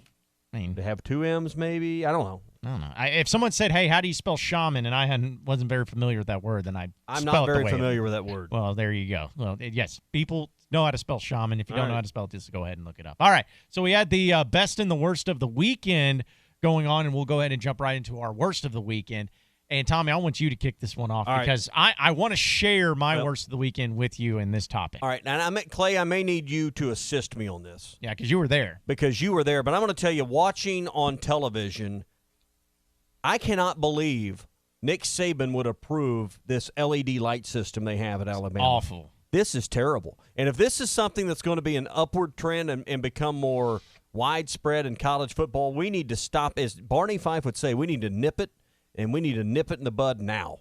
Because I don't know what it looked like in the stadium, but watching at home when it was just a terrible watch on TV because the lights kept kind of going in and out in the background. It was just it was like being in a dance party with the strobe lights going, and it was very distracting. I didn't think, at least from a sense of watching at home, it added any excitement at all. And maybe it was because we were watching a Razorback team that was getting its butt handed to them. But even, I went to that NLDS game in St. Louis. They've got a smaller version of this, and it was okay. But to me, it's way too over the top, and this is not something, Clay, that I think needs to be widespread in college football. What was it like in the stadium with this stupid light show that it looked like on TV? Yeah, so I wear glasses, and I've got lenses that are glare resistant, and I had trouble watching the game because of the red lights bouncing off my glasses, and sometimes I had to take the glasses off. Well, that's bad for me. It's like, so you can say sometimes maybe I didn't know what I was seeing, maybe I couldn't see it, but it's what I saw happen, which I would think the SEC in a competitive advantage situation would do something about it. When Arkansas was preparing to snap the ball or was in the huddle and they're looking to the sideline to get their, maybe they're not at the huddle, they're at the line of scrimmage. They turned the lights out and the red strobes came on and they played music until the official blew, the 25-second clock. When Alabama had the ball, he didn't do that. And to me, that shouldn't be happening. And I don't think it added anything to it. The fans thought it was neat the very first time it happened, and I'm talking to Alabama fans. They don't like it anymore. And I think it's what they did is over the top. I mean, it could be really a nice effect in pregame, a nice effect at halftime. Yep. Yeah, that's fine. During the game, there's no place for it. There's not. It is and just I don't want to not be a situation. Yeah, I don't want to be a stick in the mud. I don't want to be an old fuddy-duddy. But I'm telling you, there was a shot of Saban on TV after the game, and the stadium went like what appeared on TV. And sometimes the lighting on TV can fool you from what's actually there in the venue.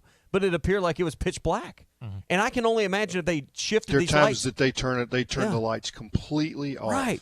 Can you imagine if Saban's looking at like a play card or looking at something he's got in his hand and it goes dark and he can't see it? That'll be the end of it.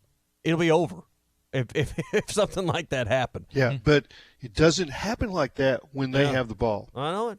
And I'll even add into another element, and I know nobody cares about this, but it's just something to think about, could you imagine being the television crew, the broadcast crew, for trying to be focused in where the lighting is so important on making sure your camera looks good, and then when it goes in and out, you're just like having to almost refocus everything. It is not a good watch on TV, in my opinion. It's not, and I really hope that Alabama, for one, sees this and says, all right, we're going to limit it more to, like we talked about, pregame, halftime, stoppages in the game and in the broadcast. But if they don't, then the NCAA needs to come in and saying, this is banned during games. Just like they say where, certain things can't play during actual play on the field. Artificial noisemakers are prohibited. Same deal. You're playing Mississippi State this week. Right.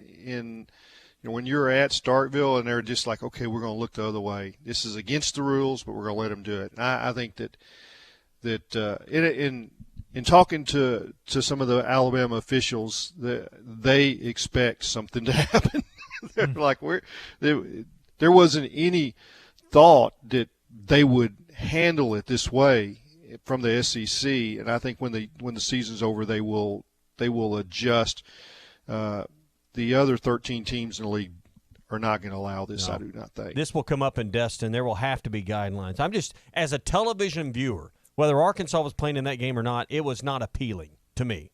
Just now, they want, like you said, do it during timeouts, do it during TV breaks, halftime, pregame. I don't care, but just it to me took away and was distracting to trying to watch a game on television. Yeah, and I hope that they don't do it again. But if they do it, I'm not going to watch Alabama at home anymore this year. All the league has to do is say, well, boys, you're going to play all your games at 11 a.m. But you know what's unfortunate is they play LSU in Tuscaloosa this year. So. Yeah, but it's a at day game. 2:30. Yeah, that's Can't use right. them then. That's right. So okay, we might be in the clear. Thank goodness. I was mad about CBS not scheduling this game at 7 o'clock prime time. Now I'm happy. Maybe for it. CBS knew what they were doing all along. Maybe that was the ultimate. I agree ploy. with you, John. Yeah, I do. Maybe that was the ultimate ploy. All right, real quick, let's get into your SEC update here on the Morning Rush. Somebody said we've got SEC bias. Deal with it. They're the best. In the SEC, it just means more. I know one thing, the SEC just got a little tougher. This is your SEC update on the Morning Rush. All right, it's time for your SEC update presented by Ozark Outpost Casual Clothing and Footwear. Yeah, modern gun season just a couple of weekends away. The firearms and all the ammo and supplies you need are right there. And don't forget, if you need to sight in a new rifle you got, or you're looking for a new rifle in a place you can sight it in, they got it all right there in one spot. Their indoor gun range is second to none at the Ozarks. 15 lanes of awesome target practice, all in a temperature-controlled indoor environment. This is the place, and you get memberships and a lot more. So if you like to practice with firearms, you like to shoot in a range, they've got one of the best you're going to find anywhere in the country. Not just in Arkansas, anywhere in the country right there at the Ozarks. Plus, anything Carhartt, we've been telling you about that. Outdoor weather is starting to turn a little bit colder and a little bit wetter and nastier out there. Carhartt clothing's perfect for the work site and the job site. For men and women, they've got a full collection of Carhartt at the Ozarks. Ozark Outpost Casual Clothing and Footwear and Ozark Sportsman Supply, Highway 412 West, barely out of Springdale in Tawnytown. So for your SEC update, the big game over the weekend was, of course, Auburn and LSU. LSU does get the victory 23-20. But it did not come easy for the LSU Tigers, but they do get the victory. And I'm telling you right now, this is perfectly set up for this Alabama and LSU game for various reasons. But I'm telling you, I'm trying to remember what the graphic said, Tommy, about Ed Orgeron's record against top 10 teams since being at LSU, but it's like 8-3 or something like that. I mean, he in the big games and in the big moments, he has definitely come through. So a huge win for LSU once again. I still expect Auburn. They play Georgia and play Alabama still. Clay, I don't think they go 0-2 in those games, though. I think they're still going to have a say in these division chases. Yeah, I think that they've got to – I don't think they'll beat Alabama, especially if Tua is back.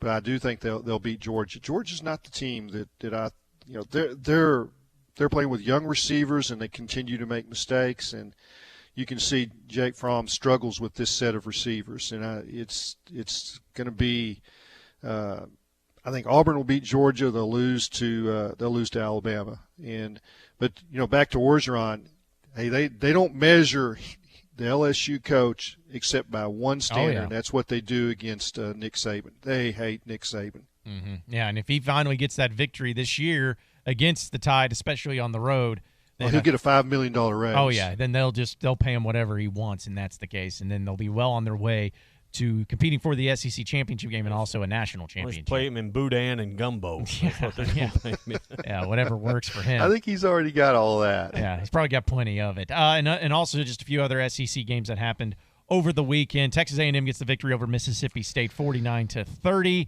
Texas A&M now 5-3 in the and 3-2 in the SEC. Mississippi State 3-5, 1-4 in the SEC. Tennessee beats South Carolina pretty handedly. Now Tennessee started off really rough, and now they are 3-5, which is not great, but they're 2-3 in SEC play. Here's what's making Arkansas fans frustrated: Tennessee showing signs of obvious improvement, and Arkansas is not. If Arkansas was doing what Tennessee is doing right now, it'd be a whole different attitude around this state, and that's the problem. Now, Arkansas doesn't have the benefit of playing in the East, which is a little bit easier track because you're not playing Auburn and Alabama in back-to-back weeks. But nonetheless, Clay, I think people are upset with the fact that Tennessee's getting better, and Arkansas doesn't seem to be showing any signs of improvement like Tennessee. Yeah, the whole deal so far is that you had two winnable SEC games. You didn't get either one of them. And they had chances in the fourth quarter against Texas A&M and Kentucky. And I think we said it at the time. We're going to look back at that Kentucky game is a big deal. I mean that was the one that you should have got. Now Kentucky is starting to put it together offensively, and with Bowden is playing a little better, but you had them on the ropes and you didn't put them away. And then finally, the other SEC game that was at least a little surprising was the fact that Kentucky did beat Missouri. You mentioned Kentucky, 29-7.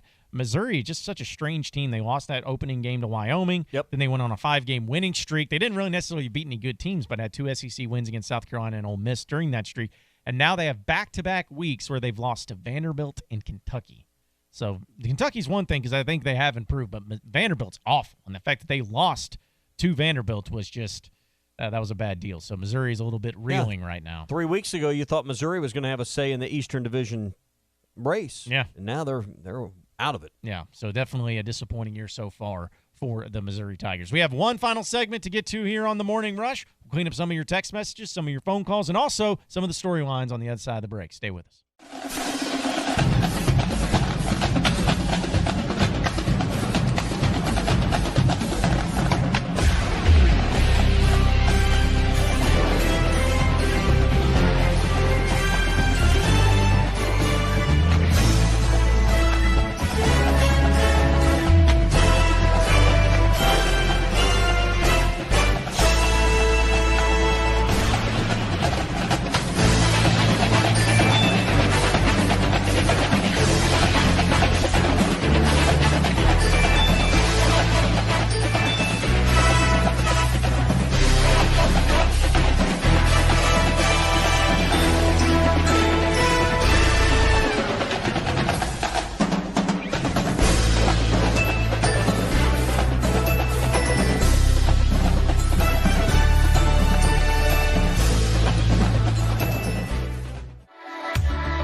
Hello, my name is Sean Brazel. I'm with the Fence Man and Quantum Property Services. I'm here to give you the brass tacks and hard facts of what encompassing all of your property needs are. We can help you with your real estate, your property management, your construction, and your money. Hi, I'm Andy, Money Talks Knox. I'm here to talk to you about maximizing your return on your investment and also helping you get creative with your financing. Please, when you think of Quantum Property Services, Inc., give us a call at 479-434-6860. That's 479-434-6860. I'm Andy, Money Talks Knox. brass tacks, hard facts.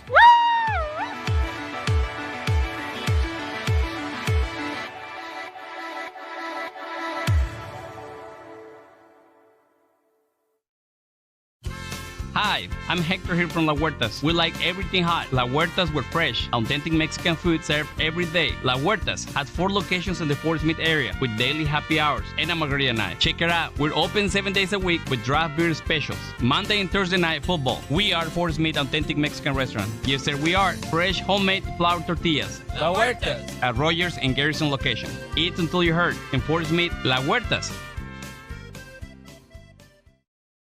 Perry Robinson Buick GMC has over 200 pre-owned vehicles to choose from luxury to economy and everything in between, including over 50 great vehicles with payments under $250 a month, certain to fit your needs and budget.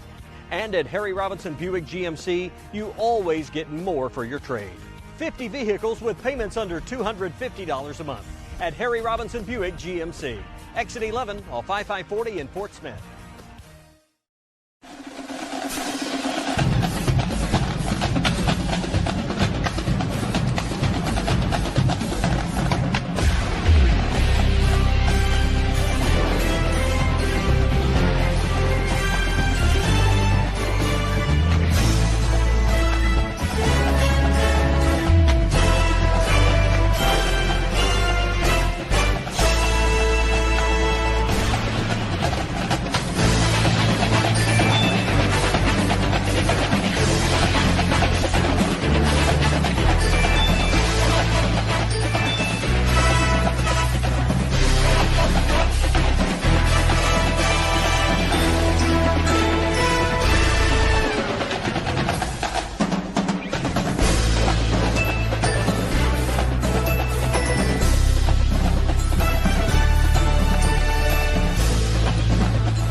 Hello, my name is Sean Brazel. I'm with the Fence Man and Quantum Property Services. I'm here to give you the brass tacks and hard facts of what encompassing all of your property needs are. We can help you with your real estate, your property management, your construction, and your money. Hi, I'm Andy, Money Talks Knox. I'm here to talk to you about maximizing your return on your investment and also helping you get creative with your financing. Please, when you think of Quantum Property Services, Inc., give us a call at 479-434-6860. That's 479-434-6860. I'm Andy, Money Talks Knox. brass tacks, hard facts.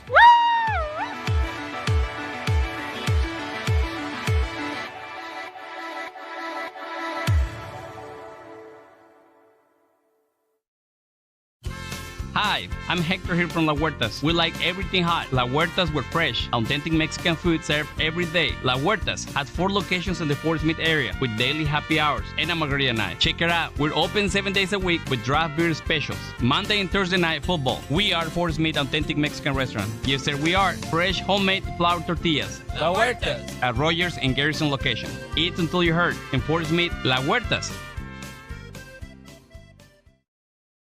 Harry Robinson Buick GMC has over 200 pre-owned vehicles to choose from luxury to economy and everything in between, including over 50 great vehicles with payments under $250 a month, certain to fit your needs and budget. And at Harry Robinson Buick GMC, you always get more for your trade. 50 vehicles with payments under $250 a month at Harry Robinson Buick GMC. Exit 11 off I-540 in Fort Smith. Line.com. Final segment of the Morning Rush on a Monday morning quarterback presented by Crabtree RV. Yeah, the fall celebration continues at Crabtree RV in Alma. Take advantage of RV show pricing on hundreds of new models, and Deer Hunter specials start under $10,000 a month. You got a couple of weekends, so get ready. November 9th, John Neighbors and many of you will be out in a tree stand somewhere looking for that big kill. Well, if I am, it's not on purpose. Go in style with a great Deer Hunter special from Crabtree RV and more for your trade. It's all at Crabtree RV in Alma. Exit 13 off of I-40, next door to the Cracker Barrel. Crabtree RV, it's where your family's dreams come true. I'm not sure Clay was here. Clay, I don't think Clay has heard that story. About you hitting, surely at this point it's been Clay, spread. have you heard about John hitting a deer with his truck last week? No, Dudley hit one with his truck this weekend too. He was coming back from the basketball game Friday night, and he hit a deer. Well, John hit the deer, and it didn't quite finish the deer, if you know what I mean. And John was feeling really bad, didn't know what to do, and his girlfriend immediately got out, took her pistol from her purse, and took care of business while John held the purse on the side of the road. True story. He held the purse? He held the purse while she took her pistol, 2 shots, and put the deer down. True story. You know, I was looking for a column this week. I think I've got it now. Yeah, I think you do. Is Brian Hendricks still the outdoor writer? Maybe he could write one on this too. So, no, I can write it. I can write it. Right. I don't need anybody. When the stories are really good, that's a good one. You just stay out of the way and let them tell the steps. So I will interview his lady friend, and I'm sure she's going to say, I was looking for a man that could handle something like this, and I didn't find him. Yeah. Well, he handled the purse. Yeah, I did, and I did. John, you have any thoughts on this? I mean, listen, I told the story, and I've had a lot of people come up to me and give me grief on it. And the thing is how I look at it is I'm not ashamed of it because it's truth. I'm not ashamed of the fact that, listen, I did not grow up in a family and an outdoorsy element to where I went hunting. I just don't do those things. Yeah. And so, again, I told the story more being proud of her and how she handled it more than being ashamed of what I did and what I didn't do and how I handled it. Because she didn't even hesitate. Yeah. She just went out there and took care of business. And, people have been asking me about it. Was like, so she conceals carry. And I'm like, yes, she does. Because not only does she have a pistol in her purse, she has a gun in her car console, and she also has another gun in her apartment. So no matter where she's at, she is loaded and ready to go in case anything. So, again, I said the story more because I was proud. She's a real woman, right? Yeah. And also, do not upset her is my biggest message to everybody about, especially myself. I think she was sending you a message is what she was doing. What was the message that she was sending? I think it's pretty clear, isn't it? Yeah, well, listen, if I hit another deer, I'm going to let her take care of it. She did a great job. You just sit in the truck and cry again. All right? I'll tell you what, though, just because of if it happens again, this is what I'll do. I'll tell you what. I will attempt to try to get the deer into the back of my truck and then go and try to find a way to get it processed. That's what I was more mad about than anything is you let them back straps go to waste. Yeah, well, again, I don't. Hams, all that stuff. What was I going to do? Where was I going to take it? To your apartment and clean it. With Skin what? it, field dress With it. what? I have butter knives. And, what was I going to do? Well, you hoist it up on a tree with a rope, and then you. Okay, so how about this? Next time I do it, I'm gonna drive it straight to Tommy Kraft's house and just pluck it right there on your front porch and let you handle it. Because that was the thing. Now that you know that there's the possibility of it happening, you can just call the meat processing plant in Fort Smith, and they'll tell you what to do. You can bring it in at night. Yeah, that's the thing. They'll take it. I know now, but at the time, You know now. Well, now you can say you can do that. Yeah. So if I do it again, I'll have it processed because I love deer meat. I love deer chili. I love all of that. But it's just something that it'd be a little hard to explain how you got those gunshot wounds. And it's not gun season yet. You can call Game and Fish, and they'll tell you exactly what to do. Yeah. So there's the tip for all the listeners. If you call them, they'll tell you where the processing plant is, and you really should do that. You're telling them what happened, in that they'll say tag it and do this. It's legal. If you hit it, it's legal to do that. Okay. And then there's also you can give it to shelters that the meat can be used for a lot of different ways. You don't have to use it yourself. Yeah. So that's important to take care of it after you've made the kill, even if it's a road kill. Did the purse match your shoes, though? That's what I really want to know. They may have, actually. Oh, boy. Now that I'm thinking about the color of the shoes I was wearing, it may have. But that's the thing is, like Lance, our sales guy, he just texts me, he says, bring it to him, and he'll take care of it. So now I know, again, now I know what to do and how to handle it. Yep. It's just at the time. You know who to call, at least. Yes, at the time, I had no clue. Well, you had tears in your eyes. Well, you didn't know what okay, to so do, let me ask you, Tommy, what would you do in that situation where if you heaven forbid, you hit a deer with your vehicle? I know exactly what to do. What would you do? Call Camille. Okay, yeah. Have her handle it. Yeah. She'll drive out there and take care of it. Because, again, it's like, because I know, Matty T's got a smaller vehicle. If he would have hit it, he can't load it up into his vehicle. I don't think I'm going to load it up my Enclave, so I don't think that would be the way to go. Yeah, just put it on the roof. Yeah. It's got a bike rack or something up there, doesn't it? Great, yeah. So, but, again, it was a great story. I've had more people come up to me about this story than any sort of, sports opinion that I've had on this show. Yeah. It's people are coming up to me. I went over to Randall Ford the other day, and they were just giving me all sorts of grief. Good for them. You see, I drive. John, I got one question. Okay, go ahead. When you going to propose? I don't know. Maybe after another deer or two would be. No, I think one's enough. I think you've gotten proof. This is the gal. Yeah. Well, I've already step heard. up. I've already heard. Step up. I've already heard that if I decide to walk her down the aisle, then her father is going to be carrying camo. a shotgun. No, y'all will be aisle. in camo. No, yeah, y'all are going to be in camo. I'm not doing that. Is there a Get message that camo y'all are tux. laughing at? Yeah, we can't read it. Okay, I can't read it. Can't read that one, but it's funny. All right. Well, again, I had a good time with the guys at Randall Ford there because I drive a Ford F-150, and they're like, "Hey, we got another vehicle out here for you if you want to trade it in." And it was the Ford Ranger. They're like, "You probably need to get a little smaller than if you're not even be able to haul a deer in your truck." So. Again, it's about the perception, folks. I wear cowboy boots and I drive a big pickup truck for the look of it, not for the actual lifestyle of it all. So I know that's shocking to all of you. Compensating for other things, huh? Such a great story. Yes, Tommy, of course.